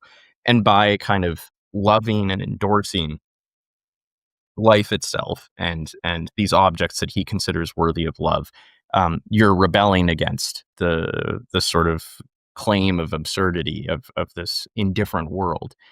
And part of the function of the book, and it would be cool, I guess, like in a more kind of academic setting, if I was to ever pursue this, or somebody would ever pursue this, is like later throughout his life, he becomes a bit less individualistic, because a lot of people would find that form of absurdism kind of unsatisfactory, because that could potentially just develop into hedonism, which Camus in his personal life definitely can attest to. And you see that in his work, especially The Fall, which he wrote after the attempted suicide of his wife, Francine Camus. And she was extremely distraught because he had an extreme affair. And you can actually, like, this affair was, there's a book about this thick of love letters that he wrote, him and his mistress wrote to each other. Like, this was like a very serious form of cheating. And he obviously somebody who was very passionate, and he loved quite a bit. And he brings up Don Juan in the Myth of Sisyphus as a kind of the example of an absurd figure. He doesn't entirely endorse him, but Don Juan isn't necessarily seen as immoral. He's somebody who has a lot of lovers, but because he's lucid, he's aware of his existence, his function as this Don Juan figure, he can love fully each time with a different lover. And you can see from the position of Don Juan, that sounds quite good. And from the position of Camus in his personal life, that sounds great. But it's when you start considering other people, that you're not a solitary being, you're not an island. This is really in development in The Fall, because around the same time, I could imagine he felt quite bad with his wife. That almost led to their separation. I believe he had a family at the time. And you see him begin to develop an ethics and a sort of like humanism that still doesn't go into existentialism fully. Because the other thing with the existentialists that he doesn't like is the appreciation of abstraction at times, because the meaning that you develop could be potentially abstract. And Sartre and Beauvoir, and specifically with Sartre, the existentialists at a certain time really fell in love with kind of Stalinist, USSR, Marxist ideology. And well, Camus was definitely like a kind of into communism, into some Marxist notions. He was very fervent in, you should not kill, and these camps are just horrific, kind of regardless of what you're using to justify their existence. So he was very anti-abstraction. He was very no, like, you should not do things because of some like higher level idea. So how do you develop kind of an ethics where you're simultaneously kind of loving things, justifying existence, but you're not really giving that kind of why answer necessarily? One of the more, one interpretation you can make with this, and I think it comes out in The Rebel, is that we're all kind of inherently in this together. We're all struggling, we're all suffering, we're all kind of crawling in the dark.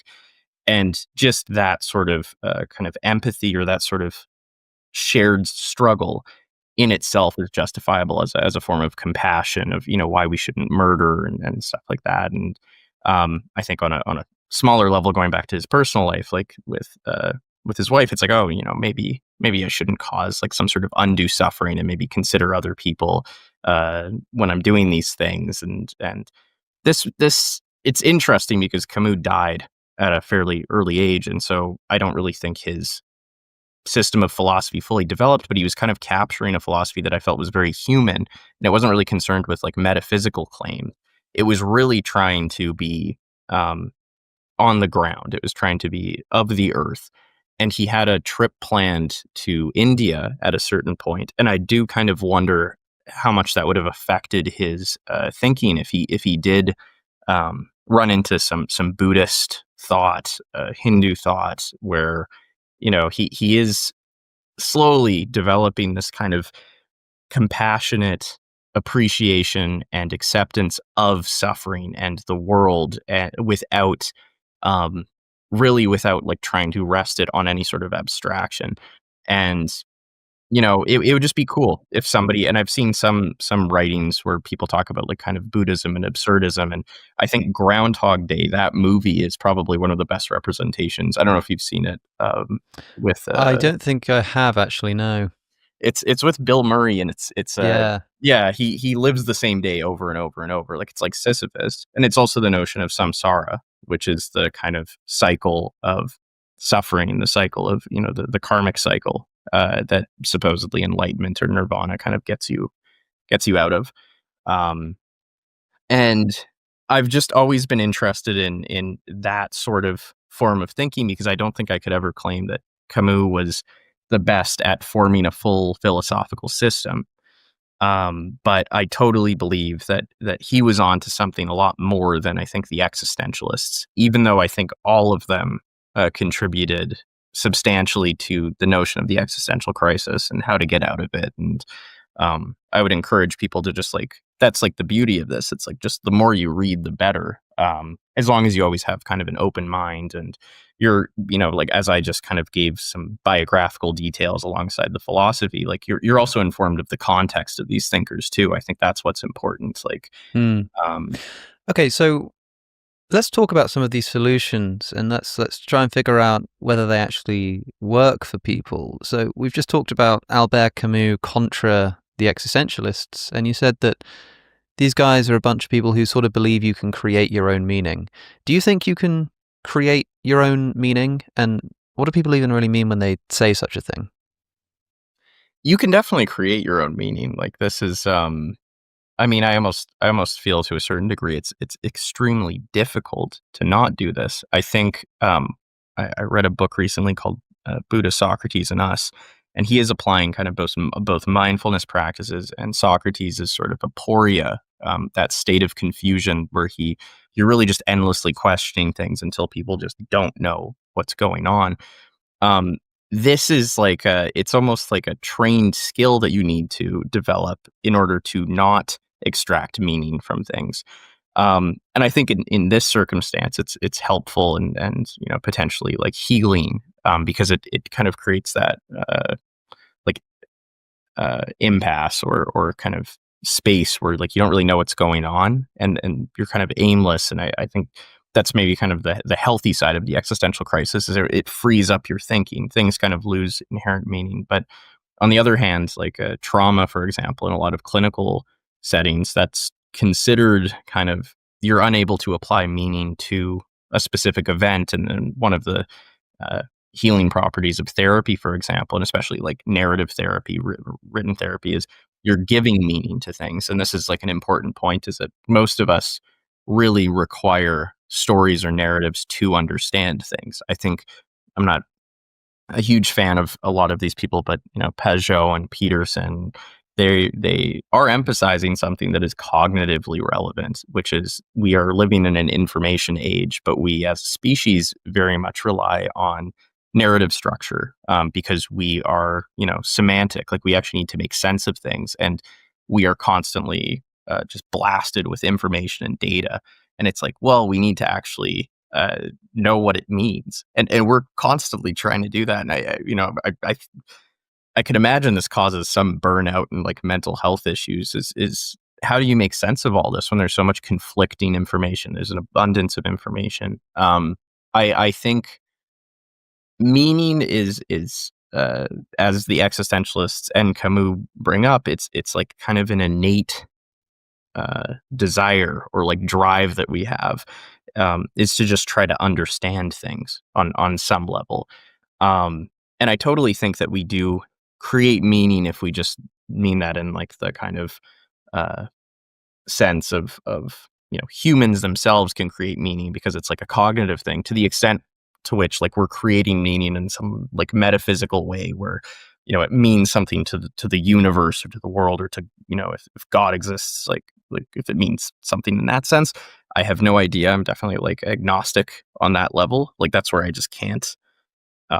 There's definitely people have spiritual experiences, but I think it's helpful enough. We can talk about the creation of meaning making, without necessarily bringing that in to a certain degree. Like I'm more. I suppose that an Yeah. important question would be whether we're talking about objective or subjective meaning, so to speak, right? Because when people say, I create my own meaning, what they typically mean is something like, well, look, I started a family, I had children, I got a job, and that is where I find my meaning. Maybe I'm really into art or music, and producing that like fulfills me.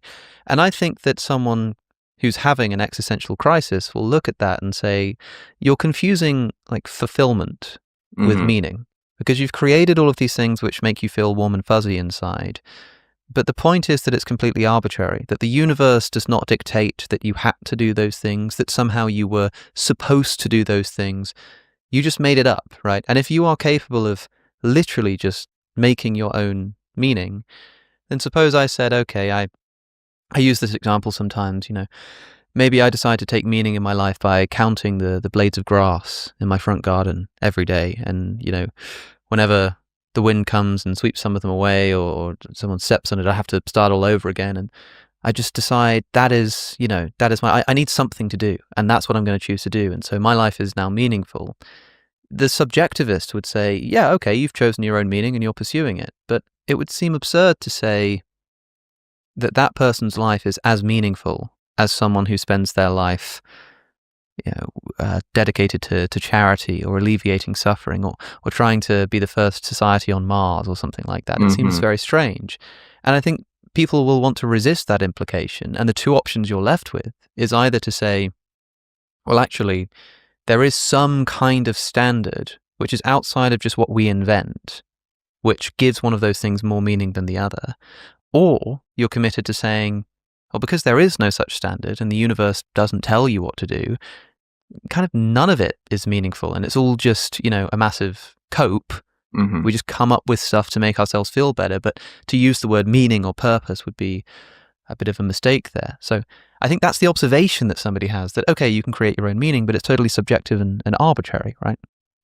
Yeah, and I mean, I would even clarify not just subjective but intersubjective. I think there's probably like a distinction between the kind of intersubjective meaning, because like wanting to have a family or pursue a line of work or something, it's probably a certain amount of variance is explained also by the fact that other people consider those things meaningful and you consider Sure. those people meaningful. And there's that's where, I mean, some people argue that's where a lot of truth really just develops. I had a professor who said all science is just intersubjective agreement, which is kind of, yeah, if we're using science to derive truth, that is kind of maybe, I don't even know if it's cynical. It's just a very kind of a realist notion of that. But you're hitting on something that I'm really interested in terms of my like research, because Aristotle a long time ago brought up eudaimonia. He brought up the idea, what is the good life? And, we have this ultimate aim, this telos. And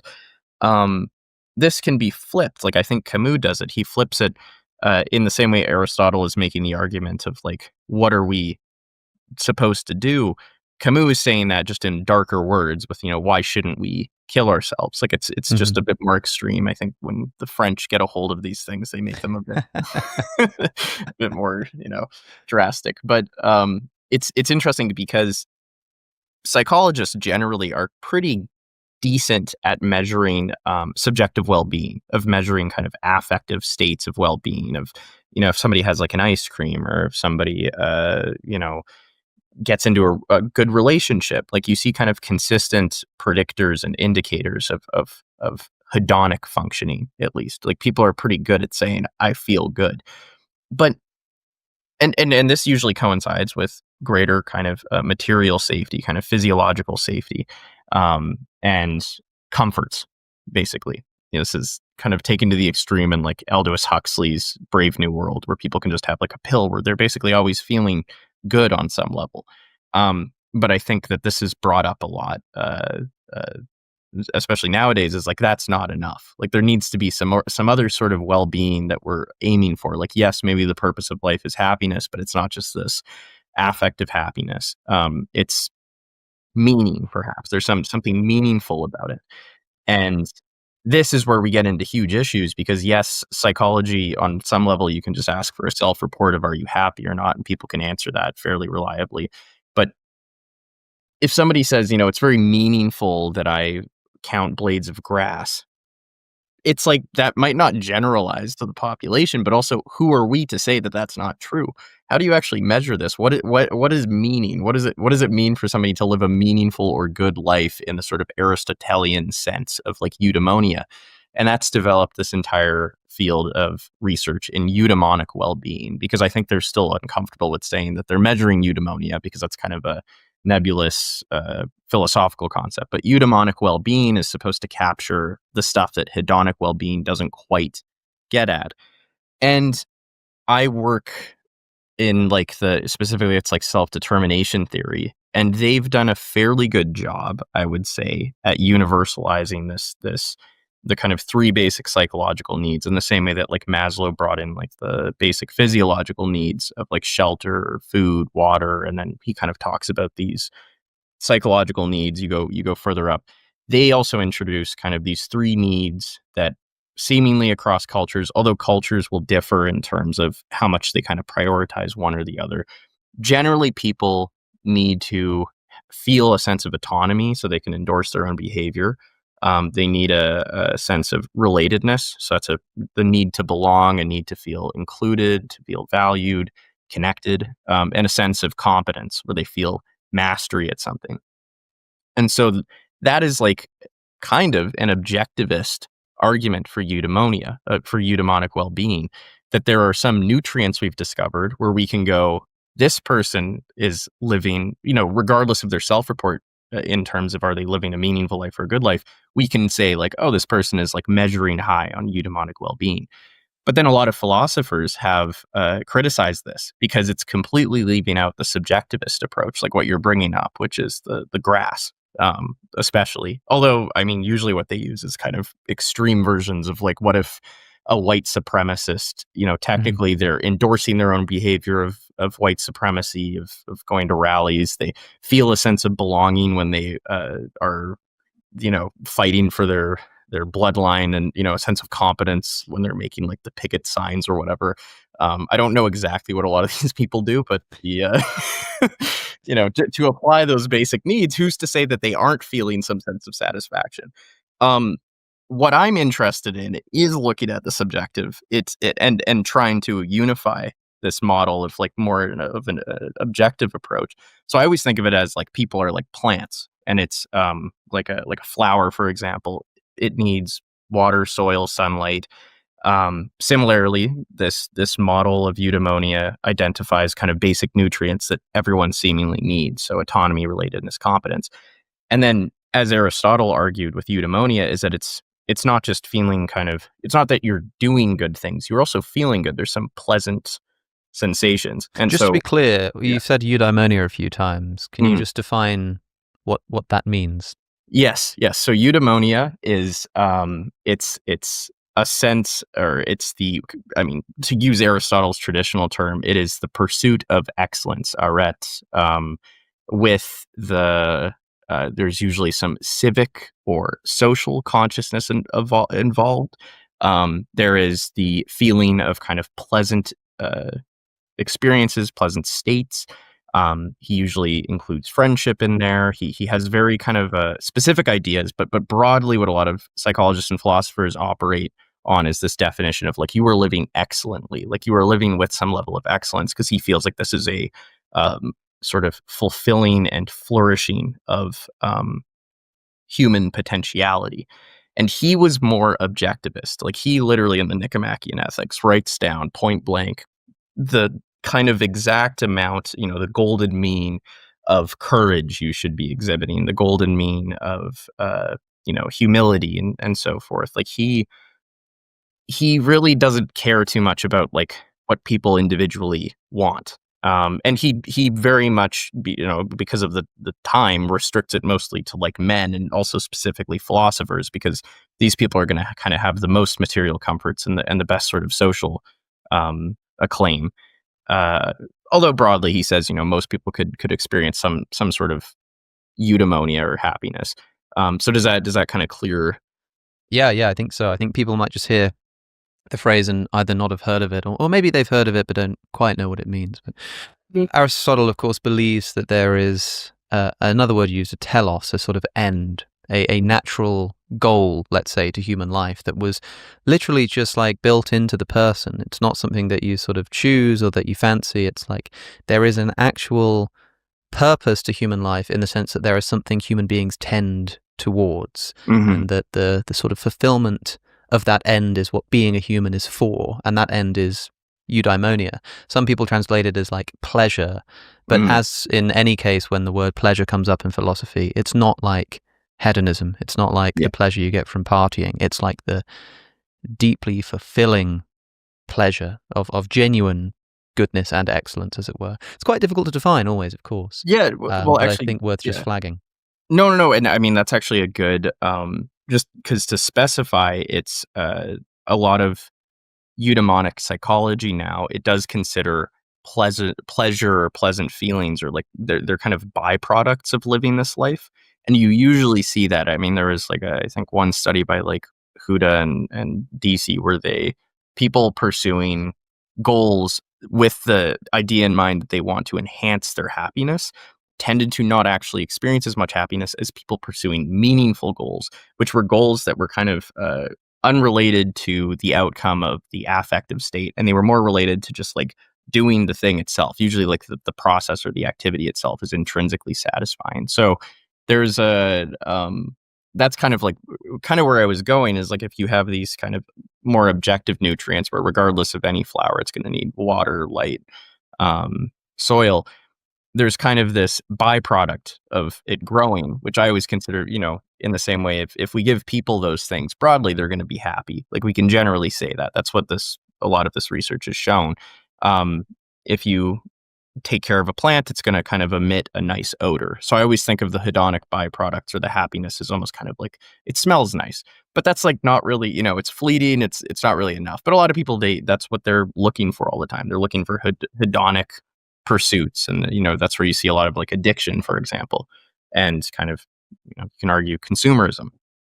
And the one thing that this model isn't capturing is that no flower is exactly the same, that they all have their own kind of form, their own kind of direction of growth, and own color and vibrancy and so forth. And what I've been really interested in is just directly asking people what is their idea of the good life, and getting a qualitative measure, along with kind of a sense of efficacy and a sense of motivation and a sense of appraisal for what their idea of the good life is. So then we are including this subjective variance in the idea of eudaimonic well-being, because there was one researcher, Jack Bauer, who brought up that the one issue in well-being research is we rarely give the participant the privilege to define what good is. It's usually almost always defined by the researcher themselves. And this is hard. Like this is really getting into like the bread and butter of kind of psychology and philosophy, and to what extent can we actually measure these kind of immeasurable things. But I think it also speaks to, once again, this heritage, this intellectual heritage, going back to, the ancient Greeks, of trying to answer these seemingly simple questions, which are, what are we to do, and why are we alive, and why should we continue living, and what does it look like if we're living the good or correct way, if there is a good or correct way. So these are all things that I've been, very, very interested in. So why is it then that when we think of existential philosophy, we think of like Camus and we think of Sartre and we think of these guys that seem to sort of just crop up in the black and white photographic era, like sometime in the 20th century, these guys sort of come out of nowhere, and it seems to be something quite distinct. Like what is it about the 20th century that gives rise to this particular breed of interaction with the problem of meaning?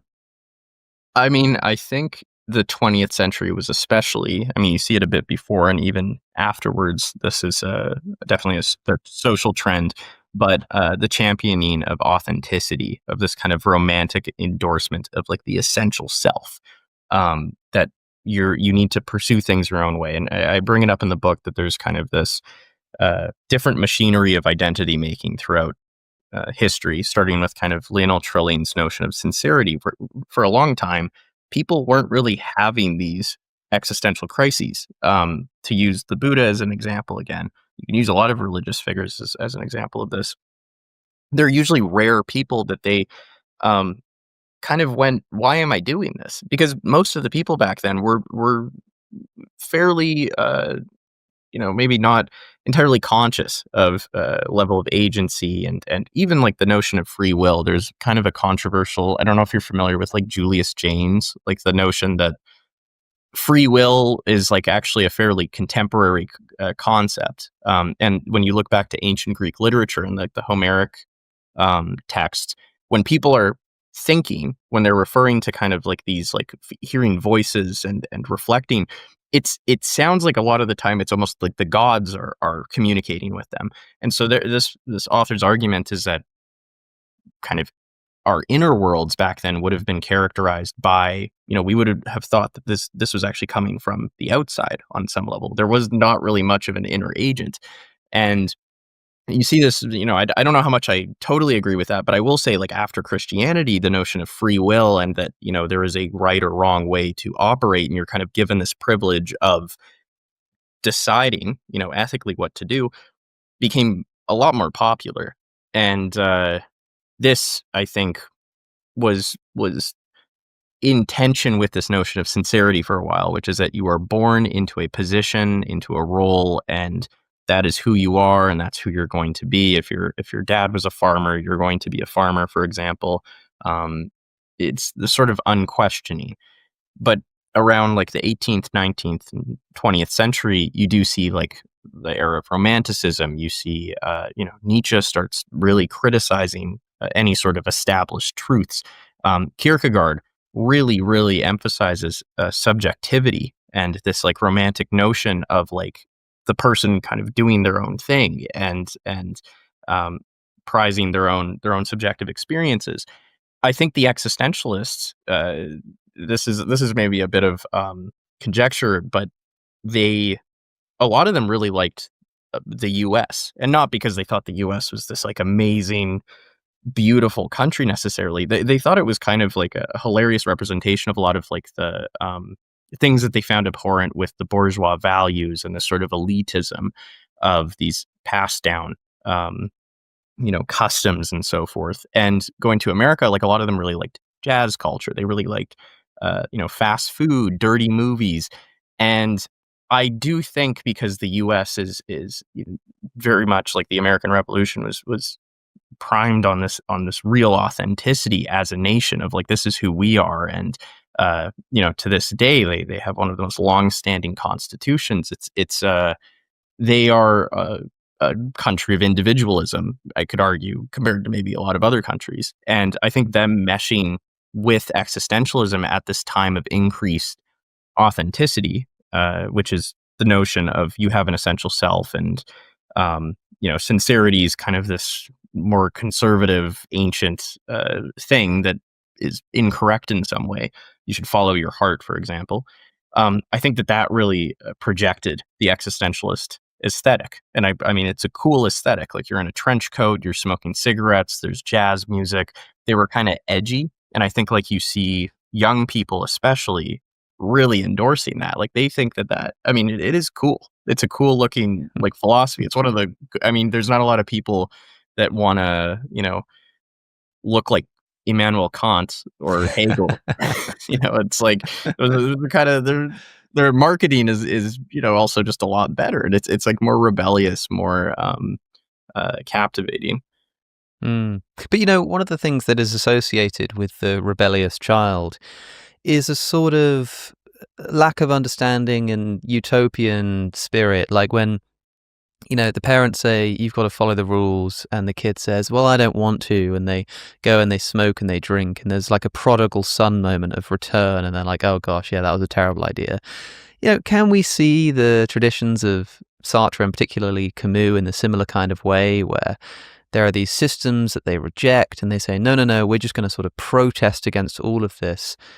But looking at it from the outside, the mature philosophies that have been around for thousands of years might say, okay, kid, we've all been there, but you need to mature a bit.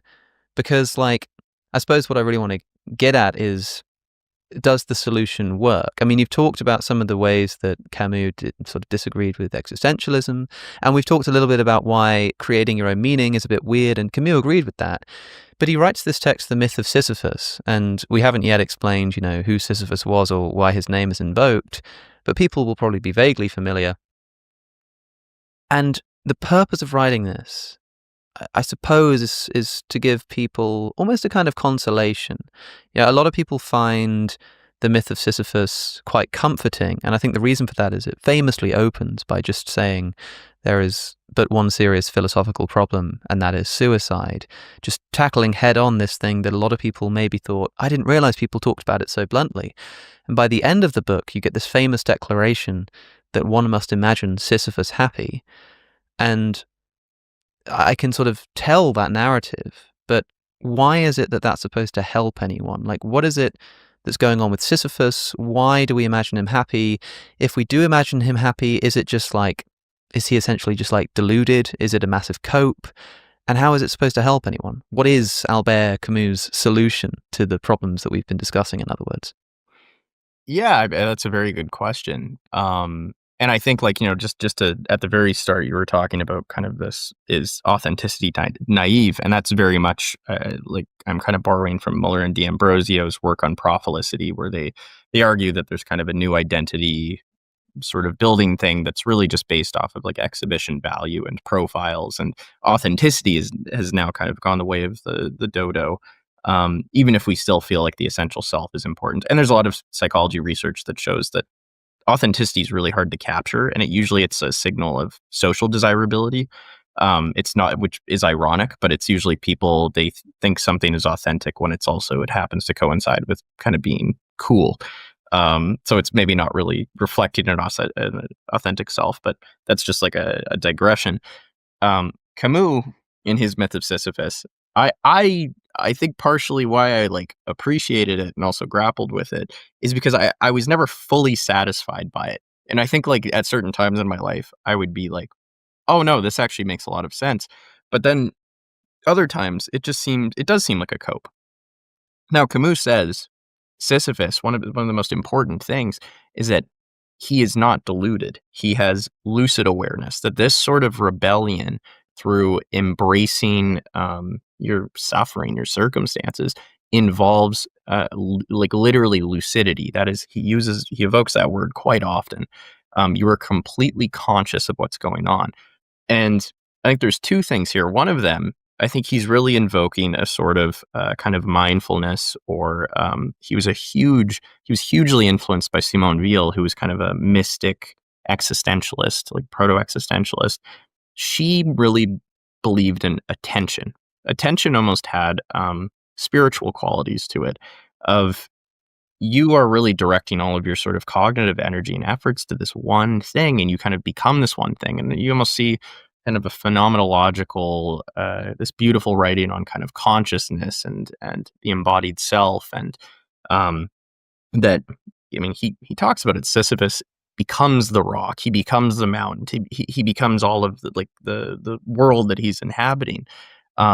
Which is an interesting thought because up until that point, there's that distinction between your search for meaning and the silent indifference of the world. But through this lucidity, this sort of, like, I see it as kind of mindfulness, you are kind of becoming one. There is a sort of union with this world. So that's a bit of a resolution. And then the other thing is when he's talking about one must imagine Sisyphus happy. This isn't like, dancing, super ecstatic, everything's awesome sort of happiness. From my understanding, and how he portrays kind of absurd heroes in his novels, such as Dr. Ryu and the Plague, it's an equanimity. It's a sort of peacefulness or tranquility that he finds. This isn't you're going to be like telling depressed people like you're going to be doing awesome all the time. It's more of a confidence that regardless of what happens next, you can get through it. You and not only get through it, but you could potentially extract some gold, or you can find some bliss or peace with life itself. And I do talk about acceptance and commitment therapy. It's maybe not my favorite therapeutic approach, but I actually think that it offers like a system that makes a lot of sense when we're talking about Sisyphus. Like, you are accepting what's going on, and you are also committing to a specific task. And that's what these are really just kind of two elements that almost contrast with the sort of contingency and arbitrariness of things. They're almost like the two solutions. And, similarly, I love the, Sartre's phrase of freedom is what you do with what's been done to you, where you're simultaneously accepting the situation and you are nonetheless moving forward. And this is also a confusing process, but Kierkegaard's idea of, life must be lived forward and it can only be understood backwards really speaks to this, is that we are usually most of the time stumbling in the dark. And it's only like when we can stop and actually reflect and think about things, extract some sort of wisdom from it. Can it inform further crawling in the dark or further pushing the rock up, knowing that it's going to roll back down, and accepting that and embracing that. And I think it's a satisfactory answer to a certain degree. It's in a very short section at the very end of the book. And I do think that it could 100% be seen as just a sort of comforting kind of piece of text. And I don't think that's entirely a bad thing. I think, when people are going through things, it's more about whatever they can find that's like within reason and healthy, that can kind of get them on their feet and get them going somewhere and get them, to keep pushing. It doesn't always have to be super intellectually sound, because as Camus and the existentialists point out, the human condition and human existence might not be the most intellectually understandable experience.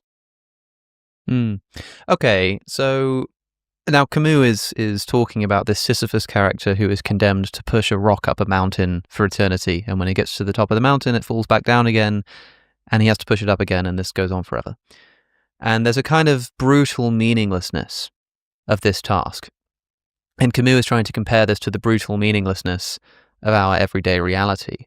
And whenever I talk to people about this, they sort of say, like you just say, that by somehow just finding satisfaction in the task, just sort of accepting your circumstance and committing to the task nonetheless.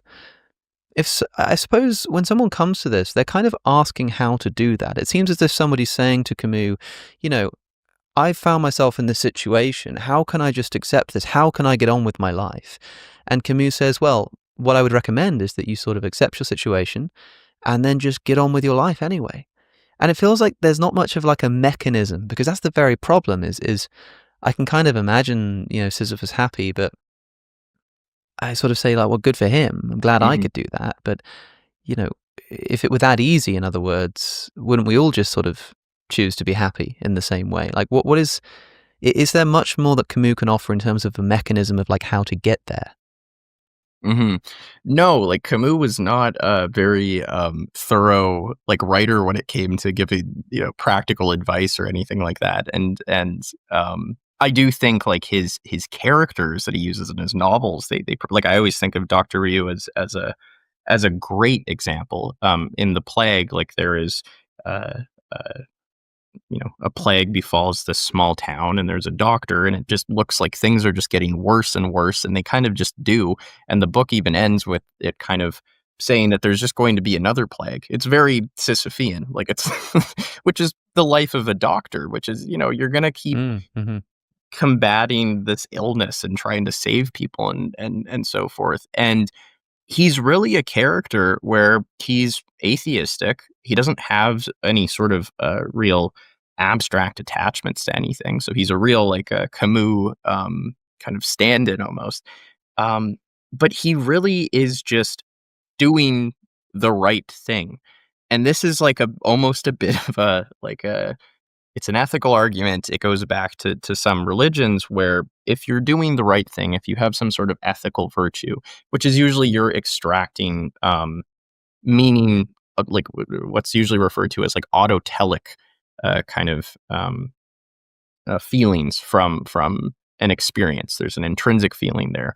That in itself, like if you can find stuff that justifies things in themselves, you've got it made. Like it's when we start living kind of instrumentally. Like we start thinking, oh, I do this, then I'll get that, then I'll get this, and I'll be happy.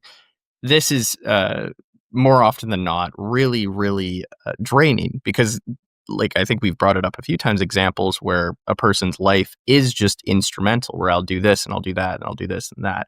And there's some kind of blurry way off in the distance on the horizon, this idea of salvation, or eventually you'll reach it.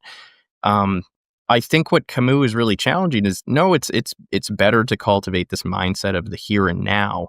And at the same time, I don't think he's advocating for inaction. I think like what he's potentially going for here is something that you see it in the Stoic tradition too, which is you accept the things that you can't really do much about, and you try to change the things that you can. And this is easier said than done. Maybe the best approach to this is just through cultivating wisdom. And through cultivating wisdom, I mean, that involves usually making a lot of mistakes and actually going out and living and having the courage to stumble in the dark and mess up.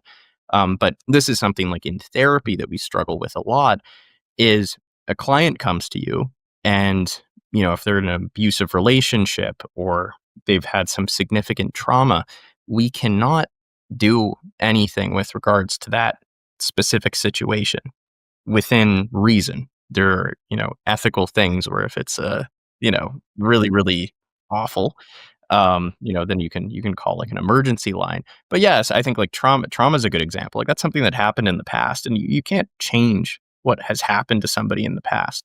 I think Eternal Sunshine of the Spotless Mind does a great job of like, when people want to break up and they literally want to just get rid of that, like those memories.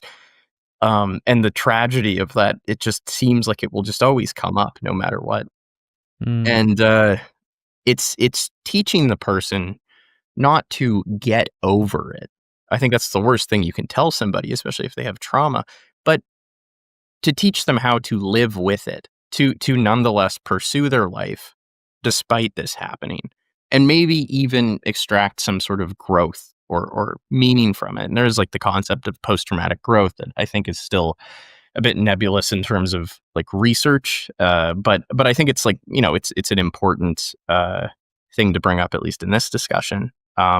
It's teaching somebody to do to recognize what's been done to you, and then nonetheless kind of endorse that freedom that like Sartre was talking about. Like freedom is what you do with what's been done to you. And that involves that lucidity, that this isn't deluding yourself. Like you're not dissociating, which is also, like that's one of the primary symptoms that you see with people that go through a traumatic episode is that they dissociate. They lose meaning. They don't know what happened. It's usually like sensory details that they can remember. And then their life, the sleep issues, interpersonal issues, they all crop up from this. It's like okay, these are the inherited problems. This is the situation. How do we navigate this? This is just, it's situational. It involves, multiple people. Like I always think it's important that you're not struggling alone, that people are actually like looking for help there. And it's the process itself which can actually be quite fulfilling, and it can lead to some sort of meaning. This is a lot of I'm definitely like pulling a lot of stuff that Camus has never really specified specifically, because I don't think Camus was very adequate in offering a philosophy or self-help advice that is useful necessarily, but I think he was on to something. And I think I see it in a lot of other kind of across other fields and disciplines and thinkers. Do you think that someone can be a happy nihilist? I think that when we describe nihilism, it's got something to do with a recognition of a purposelessness to existence. And oftentimes this is tied up with the concept of suffering. But these can at least be intellectually distinguished. You can imagine, like ChatGPT becoming conscious and being a bit of a nihilist, but not like feeling pain in any sense. And I wonder if somebody can. I mean, typically people become nihilists when they're depressed about their lives and they don't know why they're doing it all. But conceivably, to me, someone could be like really happy, having a really great time, and be like, but I don't think there's any meaning behind this. I'm just sort of having a good time. And it seems weird to call them a nihilist because they're so happy. But I don't know. Do you think that they can be distinguished in this way? Yeah, I mean, like, it's hard to kind of imagine that specific mind that they don't have any sort of value system necessarily, but they're also like kind of affectively happy. Um, it does make me think of like, when you hear about like notions of like nirvana or enlightenment or something, where it's a person is just kind of just existence itself is justifiable, and then likewise there's a sort of comfort with death. Like, it's not like they would hold on to their life very much too. Maybe like Taoism kind of does a fairly adequate job of if you wanted to think of somebody who could potentially be nihilist in the sense that we're using it, like the Wu Wei, especially, where they're kind of going with the flow and they're recognizing the signlessness of reality, that binaries don't really exist in a kind of metaphysical sense. And if you can somehow inherit that idea into like how you're actually seeing things. I mean, I happened to see that video from like a long time ago where there was, I think, a Tibetan monk who very famously self-immolated in protest against, I think, like a government who was prosecuting their sect. And like when he goes up in flames, he doesn't flinch. He doesn't do anything. He just kind of burns and dies. And it's kind of a horrifying video on some level, but there is something a little bit kind of like, that's truly superhuman. And that is almost like potentially a happy nihilist is somebody who could be happy in a meditative state, in a temple, and also happy burned alive, not even like flinching, because they know, I mean, he's maybe not a great example because he's still actually perhaps valuing something. And that's like, I think that's the hard thing to grasp is what is the motivational behavioral patterns of somebody who has no value system. It's a little hard. But this is like maybe the closest that I can kind of think of. I think it's potentially possible. But I mean, I'm imagining hard. literally someone who just in fact, I think a lot of, in particular, young people are a bit like this. They sort of say like, we're all going to die. You only live once. So let's just go and like have a great time. That's kind of an embodiment of nihilism. Like the justification for the pursuit of hedonic pleasure there is the fact that there is no overarching narrative here. There's no God. There's no afterlife. You're here for a short time, and that's just it. There's no teleology. So what more can you do except drink wine and be merry? Like, go and have a good time. And it's almost like this.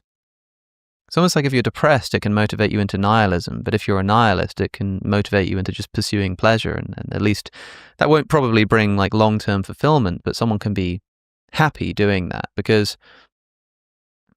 imagining Sisyphus happy, I think, doesn't mean that Sisyphus is no longer a nihilist. He could Mhm. just be a kind of a happy nihilist, someone who recognizes the meaninglessness of it all, but kind of gets along with it anyway. Like, I don't know if in this image of Sisyphus happy, we're supposed to imagine someone who is finding meaning in the task, or someone who's still finding no meaning in the task, but is just kind of happy anyway. You know what I mean? Yeah, I mean, like, I think because you could argue that I feel like we've had this conversation before, like the happy nihilist that you're characterizing. It sounds like there's still some, even if it's just like base level biological just drives of pleasure, where there's still like a motivational state of Mm. pleasure and to go away from pain, which in this example is they're going to drink and they're going to do drugs and stuff. But then like there's kind of like two extremes of that. If they're truly like, if we're defining nihilism as just nothing more than this base level drive towards pleasure and maybe aversion from pain, there's kind of the maximalist perspective of like, why wouldn't they just do an insane amount of like heroin all at once and then die? Because their life doesn't mean anything and they get to feel the most pleasure possible. Or maybe this alternative like other extreme example where like they really try to live like I'm almost imagining somebody where they just really maybe I fall into this camp. They really dive into like psychological research and philosophy of like what are the things that actually derive the most happiness in the more like eudaimonic sense. Like how can I actually possibly, how can I like maximize my feelings of like of pleasure? Because there is the argument that it's um like you could somehow derive like a more substantial long-term feeling of pleasantness and pleasure if you were like living in a sort of like Epicurean garden where everyone got along and it wasn't, you're not just doing like drugs in an alleyway and you die in like a day or something like that. So it's like there's still, I think that's where I'm struggling, is just what would this person look like if there's still that drive for pleasure, like, and that aversion to pain. And that's where I do start thinking of more Eastern schools where they see that cycle in itself as where suffering comes from, and also where our idea of like the binary, like they think that there's pain in pleasure and pleasure and pain, and this aversion and grasping is very much interrelated, and they back away from that, and they're able to find this equanimity that I think is also related to kind of the Sisyphean, or like Camus' conception of the Sisyphean struggle, where there is suffering, there is pain, they feel it all, but they know that that is just kind of a passing cloud, that's a passing wave. They're just doing something, they're continuing to, I mean, Lacan, if we get into psychoanalysis, like subjective destitution, where you've kind of lost the sense of self. I mean, nihilism broadly, to define it here, is maybe kind of a non-being or a lack of self that you've achieved on some level. It could be like this nirvanic embodiment also. I don't think it needs to necessarily turn into this hedonistic example. And I do think that, these, a lot of young people, when they say they're nihilistic, I don't know. I mean, I wouldn't challenge them on this. People are allowed to label themselves as whatever they'd like to be. I still think they're valuing something. I think even labeling yourself as a nihilist, like you value social signaling in terms of your own identity. What's the purpose of telling somebody that? You want to feel that your diagnosis of the meaninglessness of things is affirmed by others, or you want to, at least warn people or something. Like it's hard. Like it's hard to I think on an intellectual level, you can talk about being a nihilist, like, metaphysically nothing matters inherently. But if we're using this more kind of, meaning is at least an emergent property of human consciousness, then it gets tricky because, we're humans. Can we actually get outside of this meaning making capacity? I think there's, philosophy and theology, there's some potential tools there. But yeah, I don't know. It's a good thought experiment. Well, what are we missing by neglecting Eastern schools of philosophy? I mean, you said a moment ago that Camus had plans to go to India and he never did. And this almost serves as a metaphor that Albert Camus should go to India, that this line of thinking that grapples with desire and suffering and like the cyclical nature of it all, that if only that would like go to India for a bit, that there's probably something to draw there. And there's this weird sort of convergence of philosophies that happened. I mean, it's not like these problems spring out of nowhere. Like, this is part of the human condition that people are addressing. And so, of course, other people will have thought of this before. If you're part of a Western tradition, then if somebody has already written about the kind of stuff you're feeling, you're likely to read their work and build on it and engage with it. But it's almost like you've got these separated evolutionary branches, like different species of thought that share some common ancestor thousands of years ago, which split off, and you get the Indian tradition, the Chinese tradition, the Western tradition. And so at the top level where we are today with the Western tradition, you get like your Camus and your Sartre. But at the top level of your Indian tradition, you'll have a completely different sort of system of thought, but which is reacting to the same condition. And naturally, we neglect them, as I'm sure they neglect us. But I don't know, what do you think is the value in reaching over there, and what might people expect to find if they do? I love the like what you brought up, that there is these, regardless of how different they appear nowadays in terms of like the West-East tradition, it seems like they were grappling with very similar issues in terms of the human condition. And Stephen Batchelor is like a Zen scholar. He went into like a real like historical exploration of to what extent did Socrates and the Buddha example, the Buddha, for example, they kind of, I mean, they were around at the same time, and somebody who followed Socrates or somebody who followed the Buddha could have potentially interacted with these ideas pretty early on. And there's some argument to be made that the Hellenistic philosophers, like the Epicureans, the Stoics, there's some influence there from the East, because this was around the time when the Alexander kind of brought them as close to India. And there's actually like the Buddha before the Greeks visited. They didn't have like an actual statue of the Buddha figure, but this comes from the ancient Greeks' kind of love of creating these like beautiful statues of like reverent figures. That I never knew that, but I guess that's kind of where this developed. There's already that influence there, and the Hellenistic period in ancient Greece was characterized by uncertainty. There was a bunch of rulers that were kind of killing each other, and there was like constantly like fighting politically and between cities and civil wars. And the Epicureans, the Stoics, like they develop their own sort of systems of how do we grapple with this uncertainty. And it's usually what you hear, like when people bring up like cognitive behavioral therapy, is that it inherited traditions of Stoicism and Buddhism, which, it's usually this kind of what we were talking about before, where you're accepting what you can't change, and you're going to change what you potentially have some effect on. Where it's they had their own kind of metaphysical beliefs that were kind of characterized by the time. Like I think like the Stoics, they really talk about kind of this divine nature, for example, but the ethical components of it, very related. And it's kind of funny because then all of these, Socrates was very much into aporia and not really coming up with any concrete answers to things.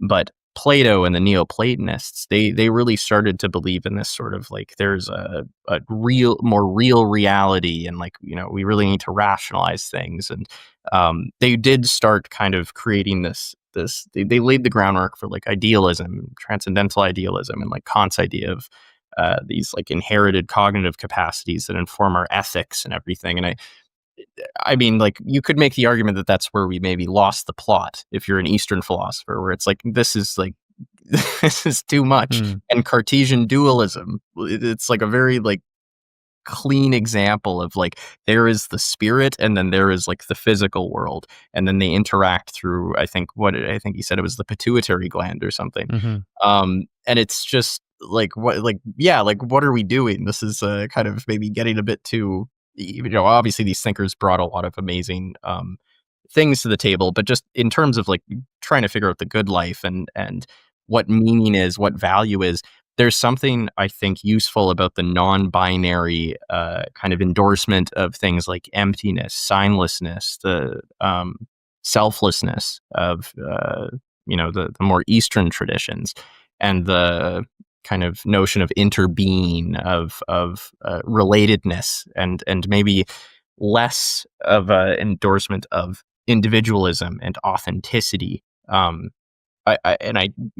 think that this dialogue between the two is extremely valuable, and I hope that this newer generation of philosophers, they are willing to kind of go across cultural borders and explore these conversations and how they interact. Yeah, I mean, when people have engaged in Eastern philosophy, they tend to find that it chimes quite well with some of the things that they thought were unique to Western thought. Like, I mean, Arthur Schopenhauer is a great example of someone who had all kinds of things to say about the Upanishads, the Indian Vedic scripture, and he loved them. He thought that, in fact, a quote here, he says, "In the whole world, there is no study so beneficial and so elevating as that of the Upanishads. It has been the solace of my life, and it will be the solace of my death." And in fact, even Schrödinger of Schrödinger's cat fame liked the Upanishad, and he wrote, here's another quote, "There is obviously only one alternative, namely the unification of minds or consciousness. Their multiplicity is only apparent. In truth, there is only one mind. This is the doctrine of the Upanishads." And like, when you start looking for it, you realize that a lot of what these guys were saying chimed quite well with these other traditions, which you might say to that, well, okay, but like, what's the point then if we're all saying the same thing? Why would I bother relearning? It's like if I had to go and, read Descartes in French. It's like, why am I going to bother reading the same thing in like a different language? But I suppose the point is that if you did actually go and read Descartes in French, you might literally just come to a better understanding of what he was saying, because if there's always interpretation in translation. And I suppose that what we're doing as philosophers, I mean, we as a human species, not you and me, is we're trying to we're trying to translate our experiences of the world into language. So it's just like if you read a Russian novel, if you read that in two different translations, even though it's the same source material, you're going to have a much better grasp of what the text is really getting at. If you read the world of philosophy through the translation of the Western tradition and the translation of the Eastern tradition, realize that a lot of the time they're talking about the same stuff in different language, and then come away with a sort of a synthesized understanding of what's actually there, below all of it. I think, as Schopenhauer said, there is nothing more beneficial and elevating than doing such a thing. And then he shoved that old lady down the stairs. Yes, he did, and he had some choice words for women as well. I am interested though, in wrapping up here, the extent to which you think these philosophers can be separated from their personal lives. It's sort of like the separation of art and artist thing that happens in the modern day with singers and authors and things, but we've got this tradition of thinkers who, like you said, Camus was a bit of a hedonist, and he sort of serially cheats on his wife to the extent that she attempts suicide. And a lot of people, some people will criticize philosophies by saying that they dictate the way that you live. Jean-Paul Sartre was part of the many, the sort of long list of French intellectuals who signed a petition trying to get rid of the age of consent and allow adults to have sexual relationships with consenting, as it were, children. Arthur Schopenhauer, as we've just seen, also had a bit of a dodgy personal life, and even in his writing, his polemical writings, says things that a lot of people would, I think, understandably put a lot of people off. So are we able to just shelve that, or is there some legitimacy in the people who come along and say, okay, Mr., existentialism, absurdism, and how beautiful it is, but look at the kind of lives and philosophies that this lives to. This is surely somewhere where you don't want to end up. Yeah, I mean, I think if we were to do a purity test on the body of philosophical text that's been given to us, there probably wouldn't be philosophy. But I also really like this phrase of if there is a jewel in a garbage can, don't expect to get your hands dirty when you go to extract it, which is, I think, a lot of these philosophers, even if their philosophy is, it feels on the surface oh, this is actually quite nice and ethical, it's important to understand their personal life, because I do think it very much informs their views, and I think it could potentially foreshadow or reveal certain consequences of totally following through with these philosophies, and also investigating the extent to which they really lived coherently with this philosophy. I think Camus, for example, like, part of my skepticism with him as I grew older was the lack of ethics in his early work, especially, and how it related to his treatment with women.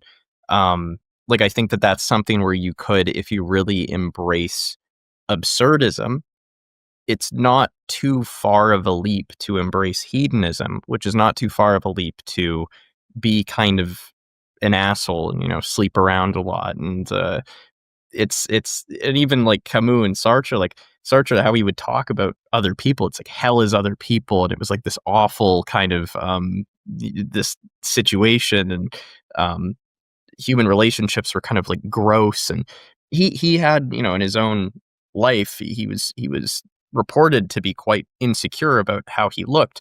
Camus was, he's considered to be one of the more good-looking philosophers, and he really did not have trouble in his love life. And you can kind of see their two thoughts as also reflections of kind of their life situation. Sartre was also a lot more culturally celebrated at the time. Like, he really made it up to like high level of academic stature in France, and his funeral was attended by so many people. And he lived in he had like a normal family, whereas Camus, he lived with his like mute mother in kind of a poor Algerian coastal town, and he was really like a rags to riches kind of guy. Like, there's I think all it can do is just help your understanding of these works more, and especially in terms of the ethical aspects of it. I think it's good to be aware of the interplay between a person's thought and where they come from, their context. Yes, we are, after all just humans trying to do the same thing. These aren't marble statues or Renaissance paintings. These are men and women of flesh and blood who are made out of the same stuff as us, which is precisely why we can look to them to help solve some of our problems. But we're all kind of doing the same thing. So I think we recognize the limitations of people's philosophy and the limitations of their lives, and take things with a bit of a pinch of salt, not expect to find a full solution, and we'll probably have a better time. And that's what's represented well in your book. There we go, a wonderful segue and rounding off. So you're having an existential crisis. Of course, the link is in the description. And congratulations, it's quite the thing to have a book out in the world. It must feel pretty gratifying. Yeah, no, I thank you very much. Like, I appreciate it. Thanks for having me on, and I look forward to, in the future, if you ever do pursue potentially writing something, that would be I definitely look forward to that. Soon come. One day. I'm sure it'll be like buses, it takes forever to come, and then once one appears, they'll just keep arriving. I'm sure that once I get the bug for it, I won't be able to stop. So I better think carefully before committing myself to that lifestyle, but soon come. Ben, thanks for coming on. Your channel, Sisyphus 55, of course, is also linked down in the description. So thanks for your time. It's been fun. Thank you, Alex.